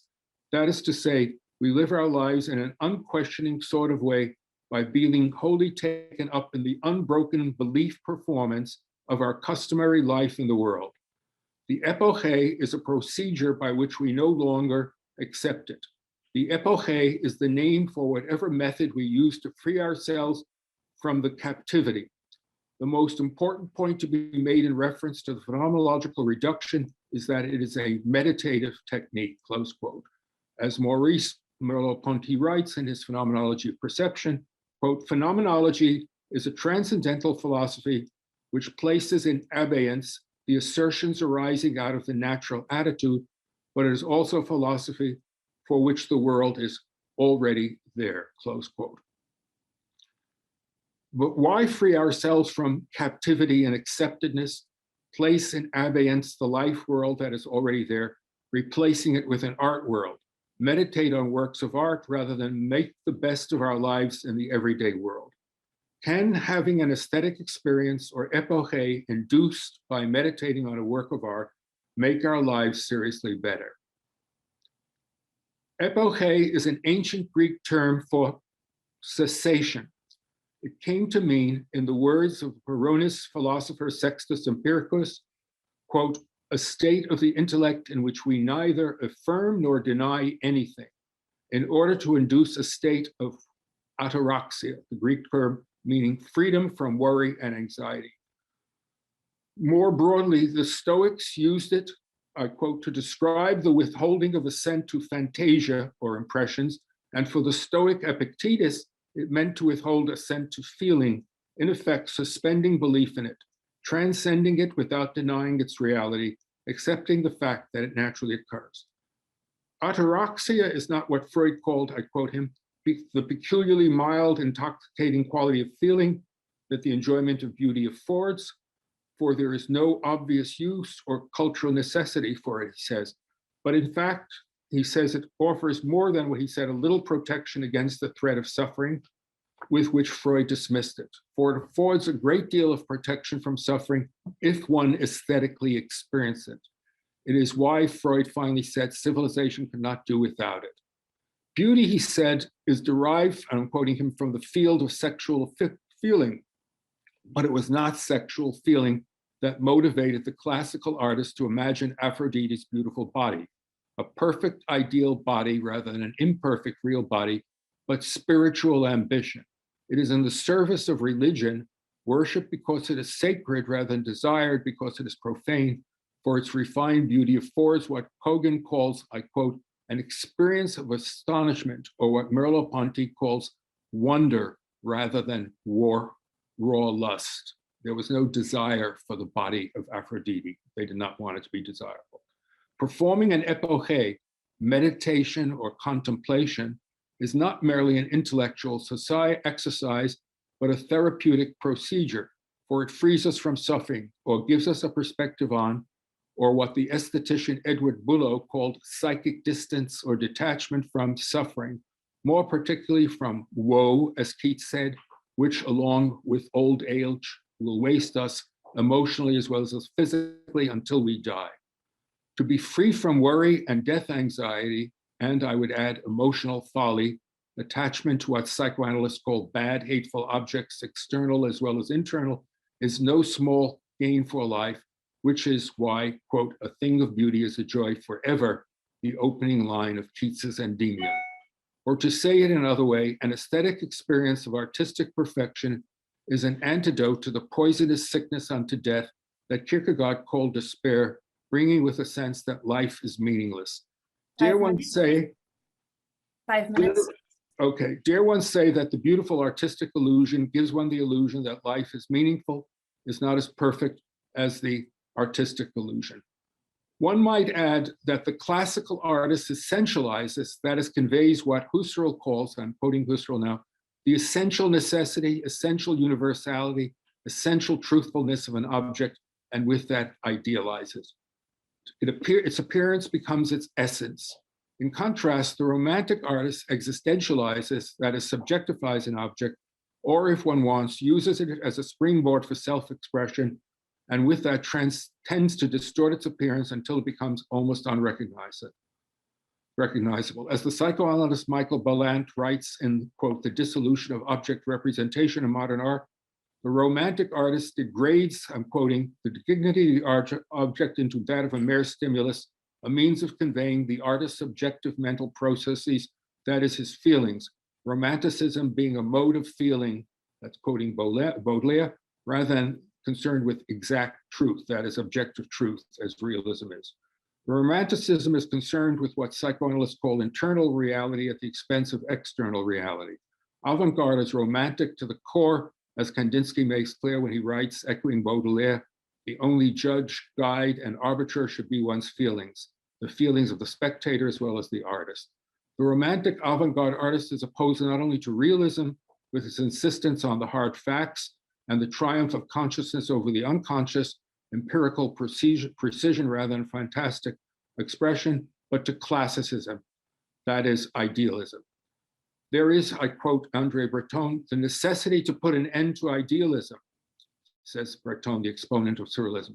In a similar vein, Picasso declared, quote, the beauties of the Parthenon, Venuses, nymphs, Narcissus are so many lies, end quote, from Picasso. Echoing them with greater destructive zeal, the abstract artist Barnett Newman declared that, quote, the impulse of modern art was the desire to destroy beauty. This brings to mind the philosopher, novelist, and critic William Gass's remark that, and I quote, in a world which does not provide beauty for its own sake, but where the loveliness of flowers, landscapes, faces, trees, and sky are adventitious and accidental, it is the artist's task to add to the world's objects and ideas those delineations, carvings, tales, fables, and symphonic spells which ought to be there to make things whose end is contemplation and appreciation, to give birth to beings whose qualities harm no one, yet reward even the most casual notice, and which therefore deserve to become the focus of a truly disinterested affection, that an epoche. I am arguing that classical art, more than romantic art or realistic art, arouses truly disinterested affection as the ideal that is beauty always does. Thank you. Thank you so much. All right, so we have time for questions. And again, if you have any, just raise your hand and pop in.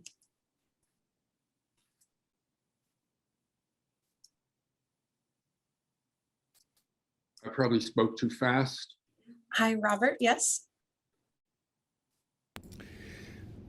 Thank you so much, Dr. Cuspit. Yeah, your words, your speaking is an antidote and a therapeutic process for me right here, right now, and I really appreciate that. I was thinking, as you said, it's the artist's task to add to the world those things that need to be there, and this idea, like worshiping an ideal, I love the way you layered this through, so that it became my experience to feel what you're saying about why this is important. Can we have these aesthetic experiences? So I was thinking about, in terms of meditation, contemplation, the idea of worship.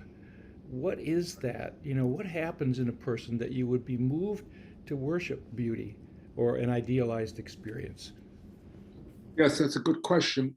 Well, I am very psychoanalytically oriented. I've sort of been trained in that area. And I think in terms of good objects, bad objects, okay? So what I think is happening there is, if the work of art conveys the illusion of perfection, if it seems perfect, and I think there are very few works of art that do. There are many wonderful works of art, but none that convey the sense of perfection, okay? The attack on perfection has been consistent since Romanticism, okay? And realistic art is indifferent to it. It just wants to get what seems to be there. So, and there is this long tradition of pursuit of perfection, idealism in traditional oriented art, goes right through to the beginning of modernism, which is quite interesting. And the modern world, for some reason, goes against this whole idea of idealism, perfection, beauty, etc. So what I think happens, to explicate a little further on this idea of epoche, what I think, if the work of art seems perfect, if you really contemplate it, rather than just say you go through a museum, you look and say, oh, this is wonderful, this is nice, the artist made a great thing, Picasso's great, wow, wonderful what he does with his hand and all this kind of stuff. But you have this epiphany, as it's sometimes called, but James Joyce used that term, an aesthetic experience. You are internalizing that work of art. You're internalizing the idea of perfection. You're internalizing the idea of the perfectly good object. So in a religious experience, as James argued in his brilliant study of varieties of religion, you are internalizing basically this idea of God as the perfect being, the perfect being. It's a fantasy in a certain sense. It's a fantasy in the deepest unconscious sense. It's a pursuit of the need of the ideal. You can connect it up as well with the superego, if you want, which Freud's idea of superego, where we internalize the ideals of society such as they are. But I think that is what is going on. It's a kind of complicated internalization process that is going on when you encounter the sense of perfection. I have to say, on my own personal level, I've written a great deal about expressionistic art and realistic art. But whenever I go to New York, just my personal experience, when I go to the Metropolitan Museum, the first place I enter is the classical area. It's off to the left. And the work, as a friend of mine says, is just so extraordinarily harmonious. It's simultaneously realistic, extraordinary skill in representing the human figure at all different ages. At the same time, it's perfect, it's idealized. And this sense of the doubleness, okay, the switch from the empirical to the perfect, that is a real great achievement. And that ideal remained, I might just say, speaking art historically, remained consistent in modern art, until the beginning of modernity, which I think has something to do with the character of the modern world. Okay, that's another question. So my answer to it is, you have a process of internalization that goes on when you encounter this perfection. You're open to that. The epoche opens you to that. Thank you. It opens you, it makes you wonder. Okay. Thank you. Yes, Marungi. You're muted right now. I'm sorry, I don't see you, sir. Myself. Yeah? Oh, that's We got you. wrong. There you are. Okay. I forget I have to unmute myself every time I want to say something. In any case, I want to thank you very much for your presentation. I have a question that I would like you to address. In your presentation, it appears that you recognize or you see a difference between experience on artistic level, and there is another experience in non-artistic level. Now that gap, is it bridgeable? How do we go about bridging the gap in between the two experiences? That's a good question. My offhand answer is I don't think we can. I don't think we can. I go about my everyday business, okay? I have to be very oriented to the world I'm in, okay? I'm crossing the street. I have to pay attention to cars coming by. I have to pay attention to the green light. And when I'm looking at that red or the green, I'm not gonna have an aesthetic experience of that, okay?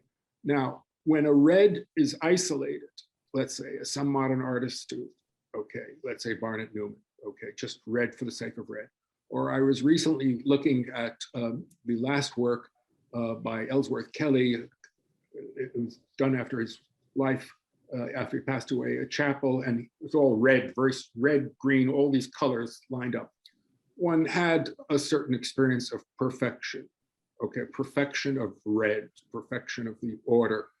But I was in this special place called a chapel. It was set apart from the regular world.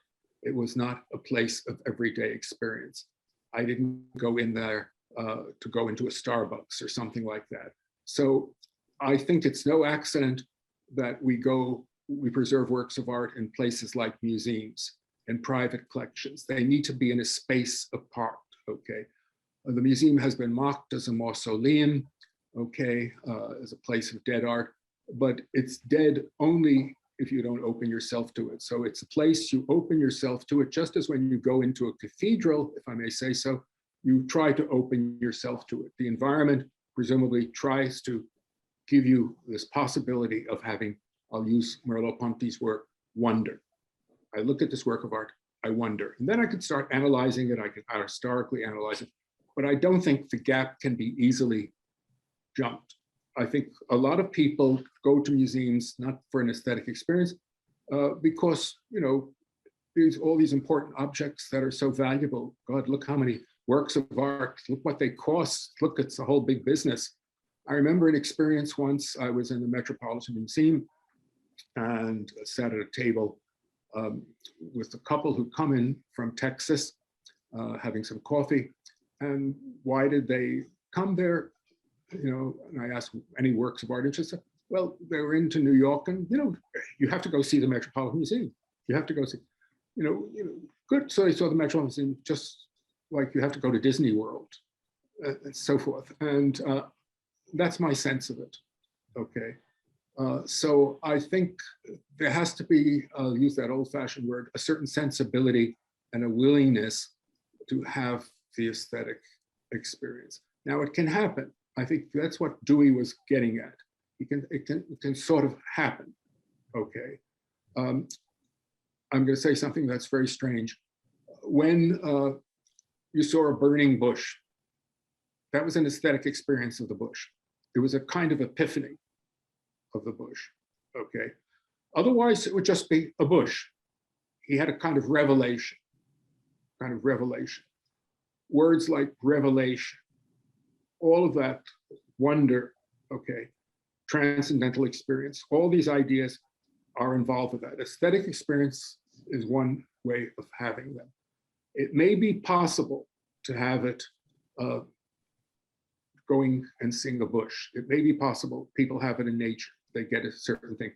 But I don't think it's quite the same I think there's a projection of a wish for perfection that may be projected onto this. So we see wonderful landscapes, bright sun, sunny day. We feel, wow, this is good. This is like the perfect day. So it's a wish we're projecting, okay? And I think we all do have this wish for the ideal, the wish for perfection. And to use Freudian language, it's part of the superego, part of what we're given, okay? What Freud calls the ideal ego, okay? It's partly in there, okay? And you can connect it up with the mother, as has been done, etc. But I think it's not what most people want. And when they go to the museum, they're looking for, or looking at work about, they're looking at the treasures of civilization, or they go into some fancy gallery, they're looking at the price tag. Today, what I think is happening, people are looking at the extraordinary prices works of art bring, etc. I would like to get in one more question, Joanne.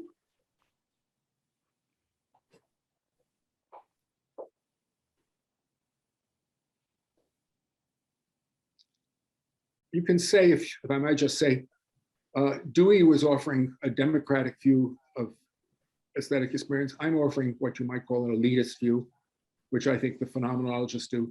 That is, I think it is not so easily accessible, not so easy to have.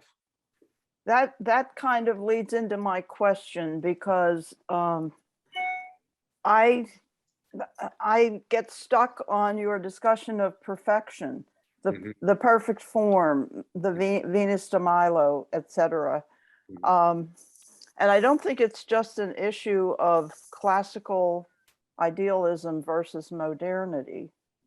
If you look at, for example, African art, some of the sculptures that we can see, even in a museum, are not from modernity. They're, I don't know when they're from, actually. I'd have to go down to the Baltimore Museum. But I mean, the issue is not that they are post-Picasso or anything like that, or from Picasso on. So, and I think you could say the same of a lot of art from various cultures. So what I think, and I think you obviously agree with this to some extent, that your discussion of perfection and idealism is a very westernized notion. And also, it doesn't take into account a lot of the disruptions of this idealism that come even in this country from artists of color in particular. I'm thinking of Kehinde Wiley's portrait of Barack Obama, sitting in this kind of almost sitting on air, but also surrounded by this beautiful background and floor of flowers, of grass, of greenery, an absolutely gorgeous portrait that disrupts you, really.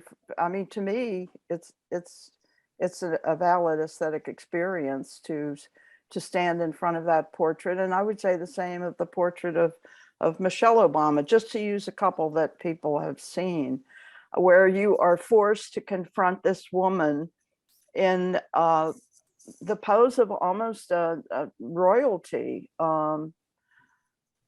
Anyway, I'll stop there, but I just wonder what you might want to say about that. Well, you've said several things. I will agree with you that what I call an idealizing tendency in art of, quote, other cultures. I was dealing with Greek culture, okay? Western culture, okay? Benin heads have a strong idealistic tendency with Benin sculpture in Africa. Japanese art has the same thing. A lot of Japanese art, hokusai, even the sort of everyday imagery, hokusai. So it's there. There is an idealizing tendency, and the question one might ask is whether the idealizing tendency so to say, is stronger than the then I'll just show what it is tendency, realistic tendency, or whether it's stronger than I'm just expressing my feelings. Okay.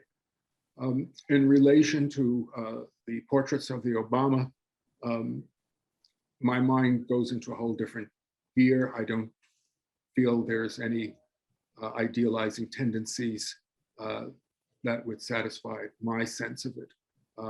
But that's another question. The presentation of them of royalty has nothing to do with idealizing tendency. Okay, it's an elevation of them because of their special position in American history. Okay, the first president, first wife. Okay, I feel the work as a formal work of art is not of the best in terms of comparison of the history of portraiture. Okay, that's all I would say. So I don't really want to get into that. Those portraits are all too political to be looked at in terms of the history of portraiture. That's the problem with it. Okay. Thank you. Okay, I think we'll That's move it. on to our next speaker. Yeah. Thank you, Zeke, also for showing us the photo there. Thanks for pulling it up. Thank you for a wonderful talk. I'm excited to introduce our next speaker, Monica. She is from the University of São Paulo, Brazil, Monica Tolira Silva.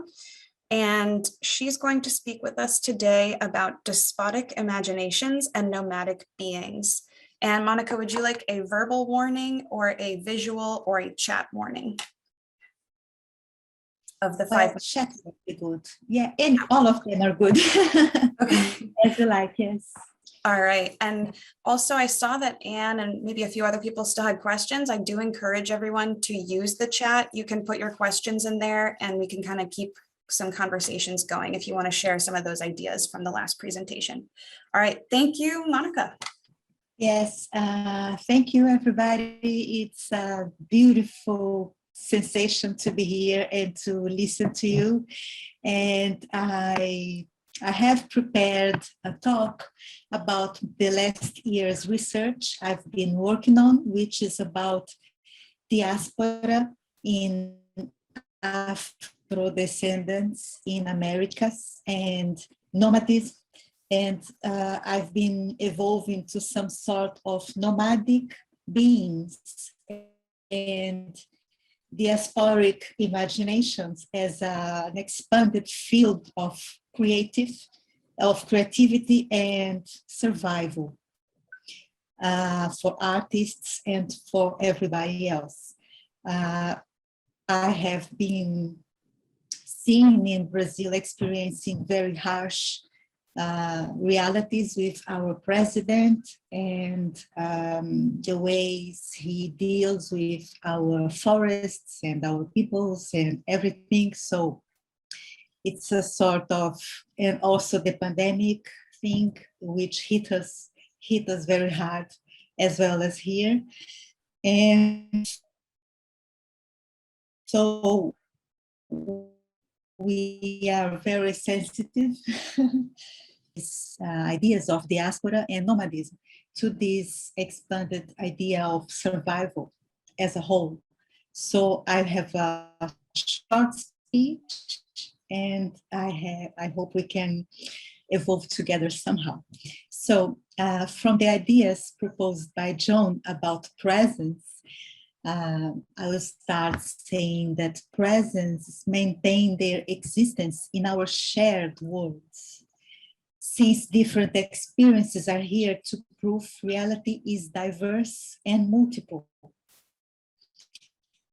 Through their perceptible qualities and material or immaterial, like what we see, what we feel, what we hear, and so how we feel these other sorts of energies and living experiences which are not visible.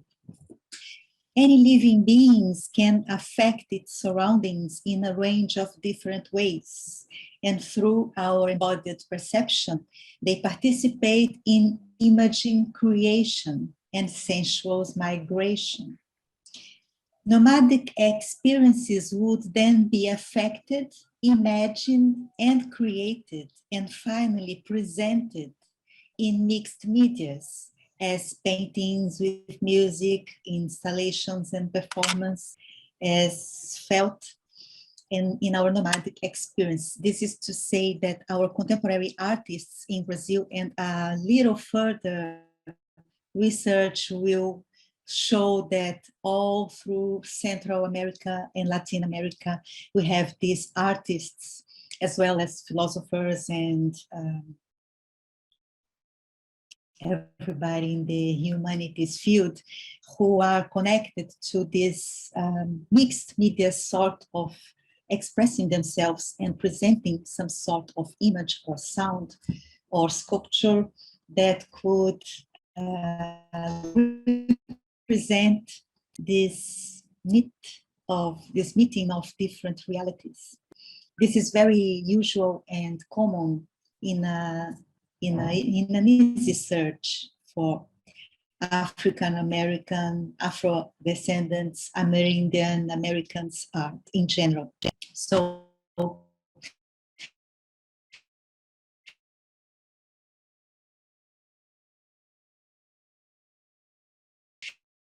display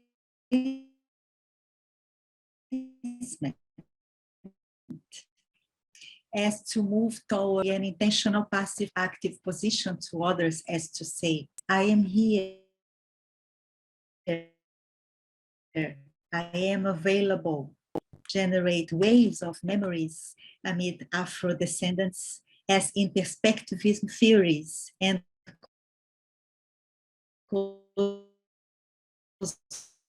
cosmologies from Amerindian together. Perspectivism and cosmology are fundamental philosophical theories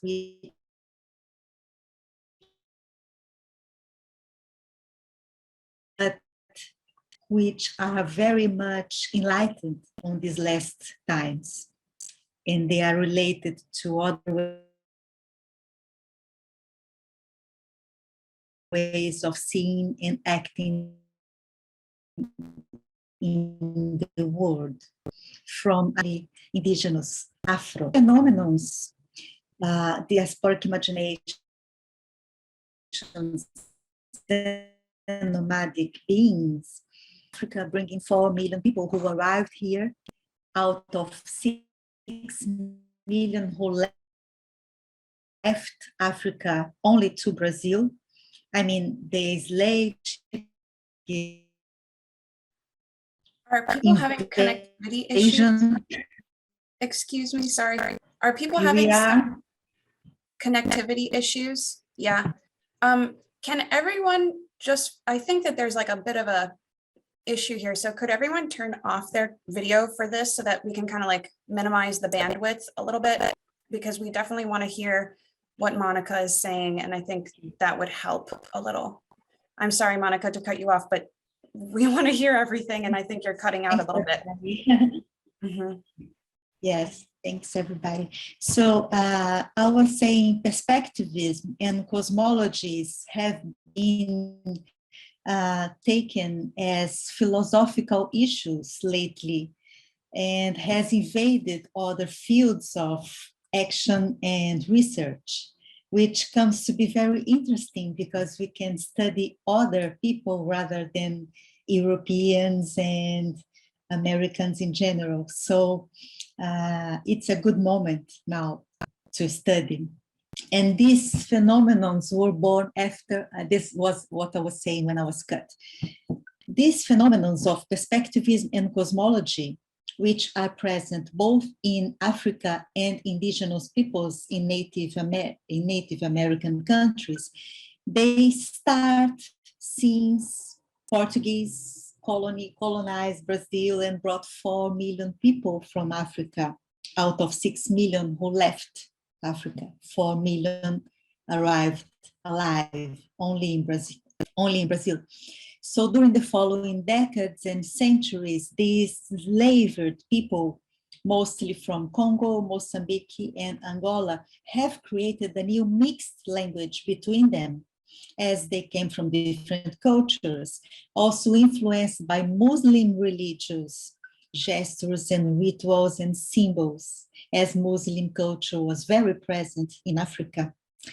All this movement for survival in a Portuguese colony, and yet to be negotiated with the Brazilian natives as the strong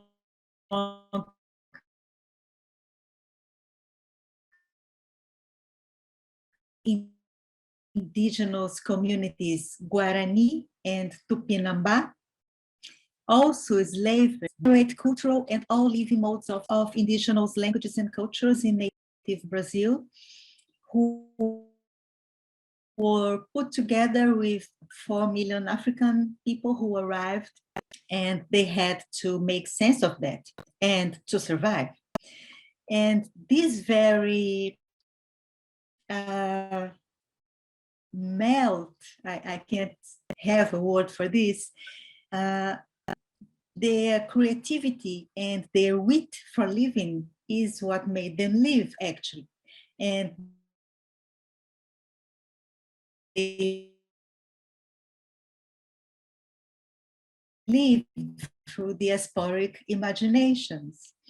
Thus,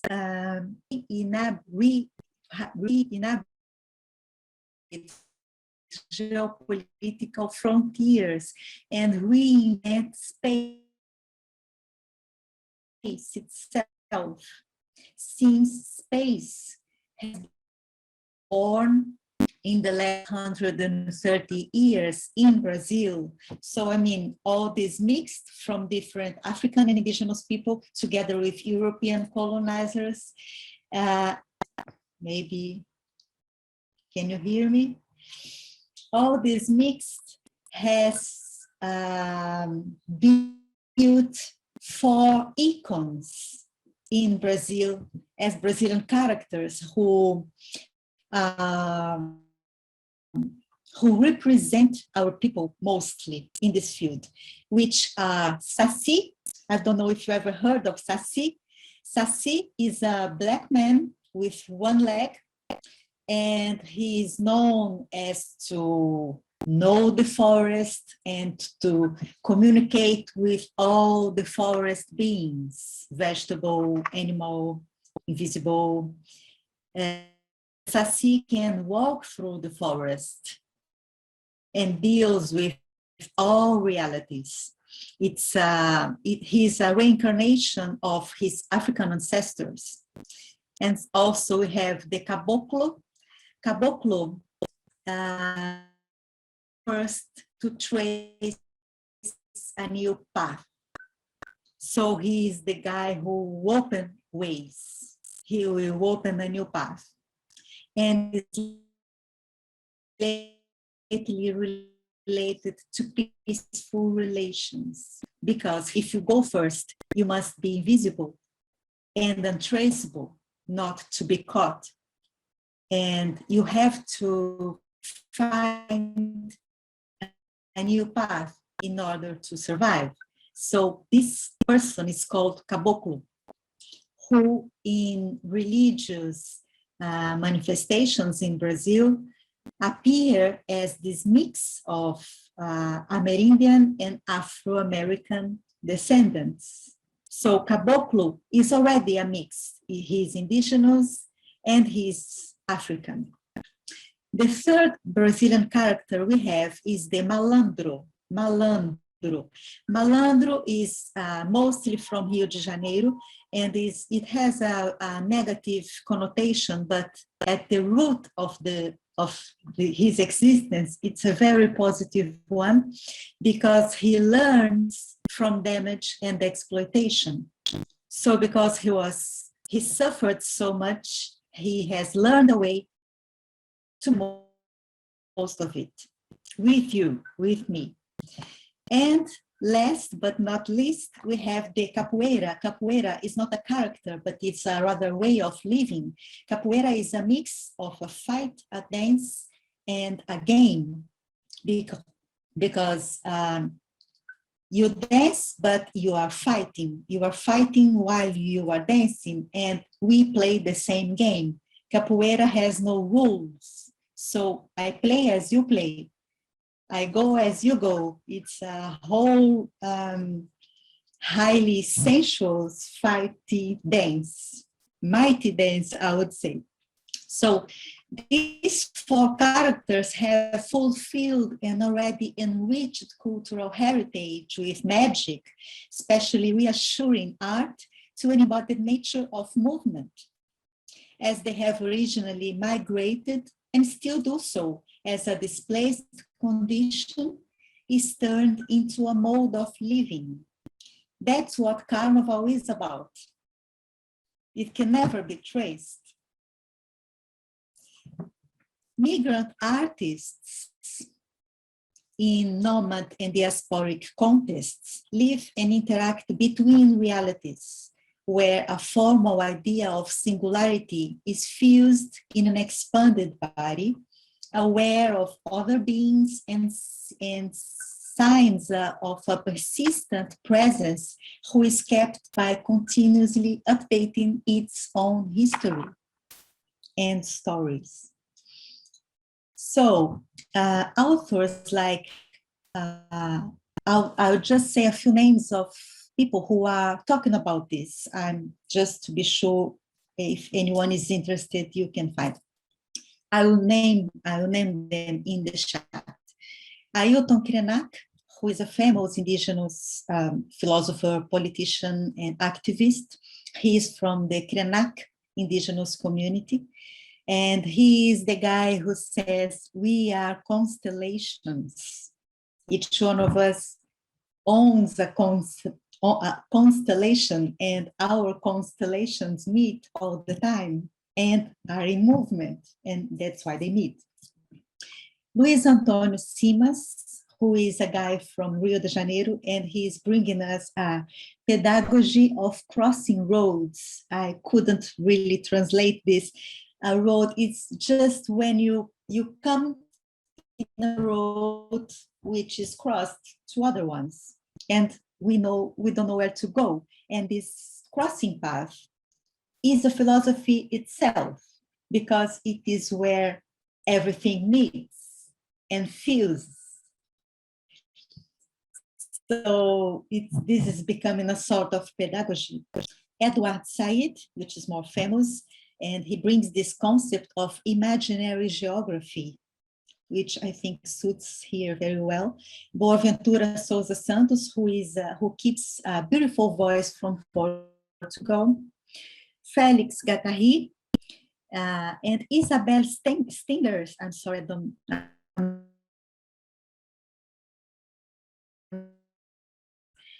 She brings the concept of cosmopolitics. So she evolves from Ailton Krenak constellations and cosmologies to bring a cosmopolitics way of being visible. To adapt to life and be able to share our living energy also brings back the idea of anthropophagy, which mainly attests the desire of one to have the best of the other. So I give you my best, you give me your best, so we can play. So I'm quite on the end here. We have always been a nomad people through all Amerindia and Afro-America territories, which makes dancing and singing political practices in order for us to address our present in our persistent diasporic imaginations. The desert, the tundra, the Amazon forest, and the sertão. Sertão is a huge land, as a desert, as a tundra, as a forest. Sertão it occupies 7 states in Brazil, and we have our hugest, maybe, poet and writer, Guimarães Rosa, who says, Sertão lives in us. It lives within us. It doesn't matter where we are. So it's just to say, as we are all nomad and diasporic people, it doesn't matter our address, because the place lives within us and we are the place, we become the place. So That's it. I don't know if I spoke too quick. Oh yes, I just have one last issue. I would love you to watch a very quick link, which I will share here right now in the chat. That is it. That's it. It's 15 seconds, 20 seconds. I ask you to watch twice because it's very short. This is about Carnival in Brazil, 2022. Thank you. Yes. Yeah, okay, I'll share it really quick. Let me make sure. Thank you. That's better. This is just the sensation of everything I said.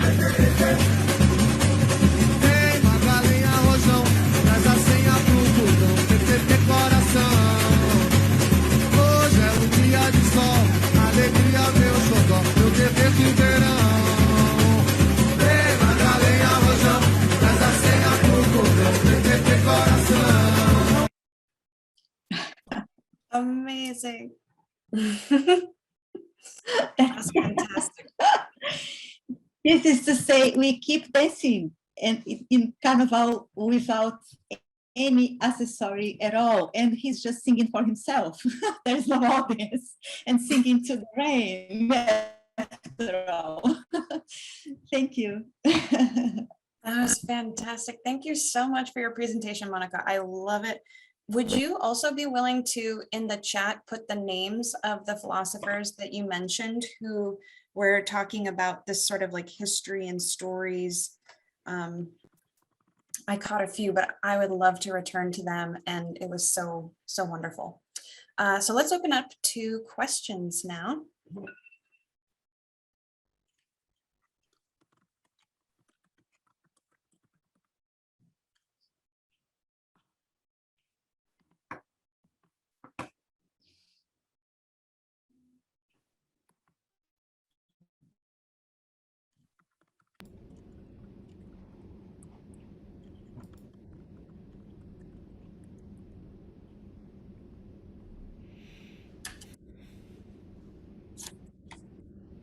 Yes, Robert. Muchísimas gracias. Thank you, Monica. Question about, you said it doesn't matter the place. We don't need an address because we are the place. So I'm curious how that relates to the sort of the architecture of the presences. Where do they live, and how is that realm compared to our physical world? You in Brazil, us in other parts of the world. What is that address of that place? Well, thanks for this question. I guess this address is really our light and our heart. I can't explain really. I'll just give a very simple example. I have arrived here in Baltimore the day before yesterday, and I was at the airport just putting myself together before heading to the hotel by the train. And then there was this moment I was sitting for 5 minutes, and then an old man came. He was wearing a uniform. He was working at the airport. He was a worker, and he has this black and yellow shirt of signs of planes and all that. All those workers, the simple workers, as we say. And he asked me for help, and I thought, are you mistaken by someone else? How can I help you with anything at all? And he said, oh, I have this letter I must write to the embassy consulate of my country because I live here for 20 years and I'm waiting for my daughter to come. And I just want to make sure this is well addressed. So can you help me? My English is not very good. And I thought, why is he talking? I mean, I felt honored, but at that moment, I realized he connected to me. because we were many sitting. It was really beautiful because he had a different alphabet. He was from a different, I mean, he was African and a different alphabet. And I recognized it as Ethiopian writing. I said, "Oh, you are from Ethiopia?" He said, "Yes, yes, I'm from Ethiopia." And so he was translating that to English, and he found that I could help him. And so this is what I try to, I see this existence everywhere, every day. So this is why I said at some point that we have to be open, because they are everywhere. And the more open we are, the more we see and are seen. And these characters, which I said, I also put the name here just in case someone gets interested. Saci and Caboclo, who is the guy who opens the ways. He goes first, and he must be invisible because he is opening a new path. He must go on. And Caboclo in our religious rituals, he is a main presence because he must be there. And he is already a mix of indigenous and African who had to meet somehow without speaking the same language because they had the light. And also Malandro and Capoeira, which apart from the negative sense that it has in language, the negative sense they have in Brazil in general is, oh, he's going to rob me. No, he's not going to rob you. He wants to take what you've got. But he is willing to give as well. So this space of sharing and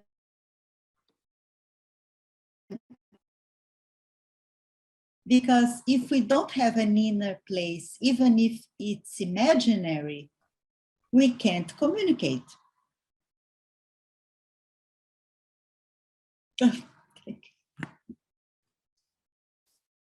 Thank you so much. Does anyone have another question? Yeah, Zeke. Obrigado, Monica. It's my belief that survival, imagination, and creativity are the appanage of every population group that has been displaced from their natural environment. A country like the US or Brazil is a place where most population groups have been there coming from some different places. That means most people in Brazil, in Australia, in the US, they have to survive in a new environment. But what happens very often is that the talk of survival is almost always connected with some population groups, like minority population group, like African Americans who have been brought here, or those who were brought to Brazil. And I just wanted to make the point that, yes, it's true that some of those people, African Americans in the US, in Brazil, they have been deprived of many things that made their life more difficult in terms of surviving in a new environment. But even other population groups like Caucasians who came to US or went to Brazil from Europe, they also need some survival, some imagination and creativity because they are there in a place that was not their original natural environment. That's just a comment I want to make. Also, I wanted to know the spelling of that that forest expert, Sassy. What was the Sassy? What's the name again? The person who said was an expert in the forest. Yes. Sassy, he embodies the African ancestors. African ancestors express themselves through him. He's a legendary character. I see. Yes. So because he brings his ancestors, he is able to talk to the forest. But Saci is not like the Caboclo and Malandro and Capoeira guy, because Saci is, he's human, but he's not. While the other ones could be any of us. We can play capoeira, we can be malandros, we can play caboclos, but we are not Sacis, because Saci is an entity. Are there in Brazil Yes, some did I say real this right? people, Entity? real people who incarnate? Yes, incarnate. Who play the role of Saci Incarnate. and make a living out of doing that. Yes, but he lives between the indigenous, and he is black. He is African between indigenous. He went along to the forest, bringing his African ancestors to live between the indigenous peoples. What makes him even more powerful, because he can talk to everybody. You know, I'll give you a simple example.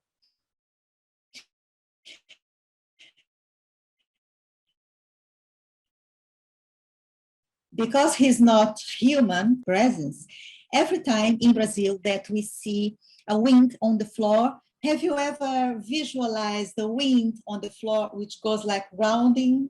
It's a roundy wind on the floor which moves all the leaves. Have you ever seen you are walking and or you are sitting on the street, and then there is a round leaf. Have you ever never seen that? You must have. Maybe, I don't know. Okay, pay attention. I'm sure we do have it here in Baltimore. This is the presence of Saci, as we say. It's a mystic presence. Saci is a mystic presence, while the other ones are real people. Okay. And Saci incorporates this ability to communicate with all beings and be understood. And of course, he does magic. You must be his friend. You must not upset him. Otherwise, you'll be lost in the forest. This comes with myths and Brazilian mythology and folklore. This Saci is a folkloric character. Okay, thank you. Yes. Monica. Yes. This is Sandy Mayo. Thank you for your presentation. And I have to tell you that in my heart and my spirit, I understood what you say. And I wanted to ask you, when you talk about Saci, how do you spell that? Yes, S-A-C-I. S-A-C-I. C-I. That was interesting. Thank you very much. I just wanted to say that. That was my question too. In the chat, Saci. See.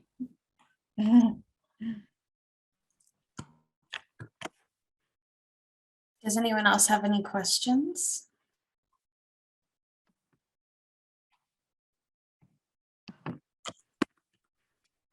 Yeah, Anne?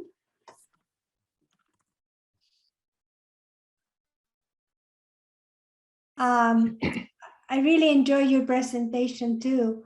I always do. You're magnificent. But what struck me is, as I was thinking that the nomadic life, right, does something to place. People say, oh, they're displaced, but I don't think so. I think what it is that we experience place differently. And I think what you are showing us is that that way of experiencing place differently is one which internalizes a lot that we have too quickly externalized for our own good. So we externalize the home. The home is outside of me, and I'm always putting different kinds of objects and treating it in a particular way, but it never quite becomes me. Whereas if you are nomadic, you have a different kind of experience. But I'm not sure I can shape the question properly, because what intrigues me is we don't just carry place, we carry the culture is internalized, is being expressed and experienced and re-experienced over and over and over and over and over. And I found that completely intriguing, and I wonder to what extent that's also a way of overcoming this dichotomy of inner, outer, and the sense of space as becoming, in fact, continuous with ourselves. Yes. Well, I got this book here, which says Sertão. Sertão is just the place I meant, which is 7 states walk, 2 days car trip. Yeah, this is a map. I found it very interesting. So this is about some stories of poets. Would you put the title on the chat? Yes, of course, but that's only in Portuguese. That's okay, I can read Portuguese. Wonderful.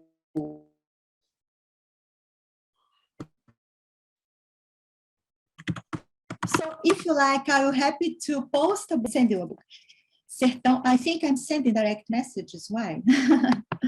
How do I get out of, okay, everyone. Sertão é yeah, it's everywhere. Yeah, and you know what? Yes. Thank you. I was born there, and of course, I can send you the book if you send me your address. I'll be happy to do that. I was raised in another state called Minas Gerais for 20 years. And after 20 years, I moved to São Paulo, where I live for 20 years. But I have this sense of not belonging to São Paulo, nor to Minas Gerais.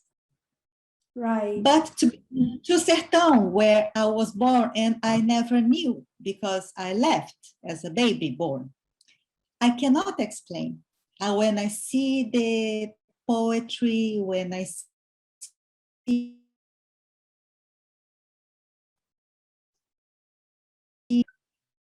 Sertão, we say it's the heart of South America, because geographically it's right in the middle. So it's a poetic way to say the heart of South America. Yes, it's an amazing landscape, which I definitely recognize myself, even if I've never been there and I have no relatives there. But I can be here. I am from there. It's inside me, which makes me a stranger everywhere. Yes. Somehow, to me, this is connected to this place feeling of all of us in American countries have in our very formation, in our very growing up cities. Everyone was displaced. And when we think about African peoples and indigenous peoples, they are nomads because they don't live in a building forever. They move. I mean, I don't know about other Indians, probably in North America is different because of the winters, but down the Ecuador, they never stay longer than a few years in a place. And then everybody moves because the land is saturated. You can't plant there anymore. It has to rest. So you must leave in order to the land to become a forest again. And so this is a philosophy of our ancestors. You leave the land, you plant, you eat, you collect.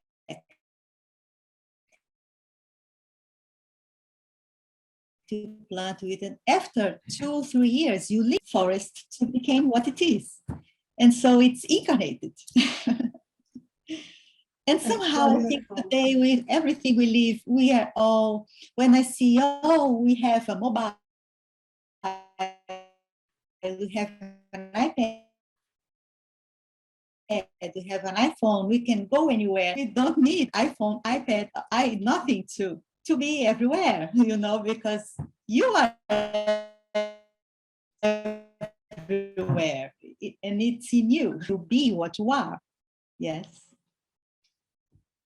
Thank you. Of course.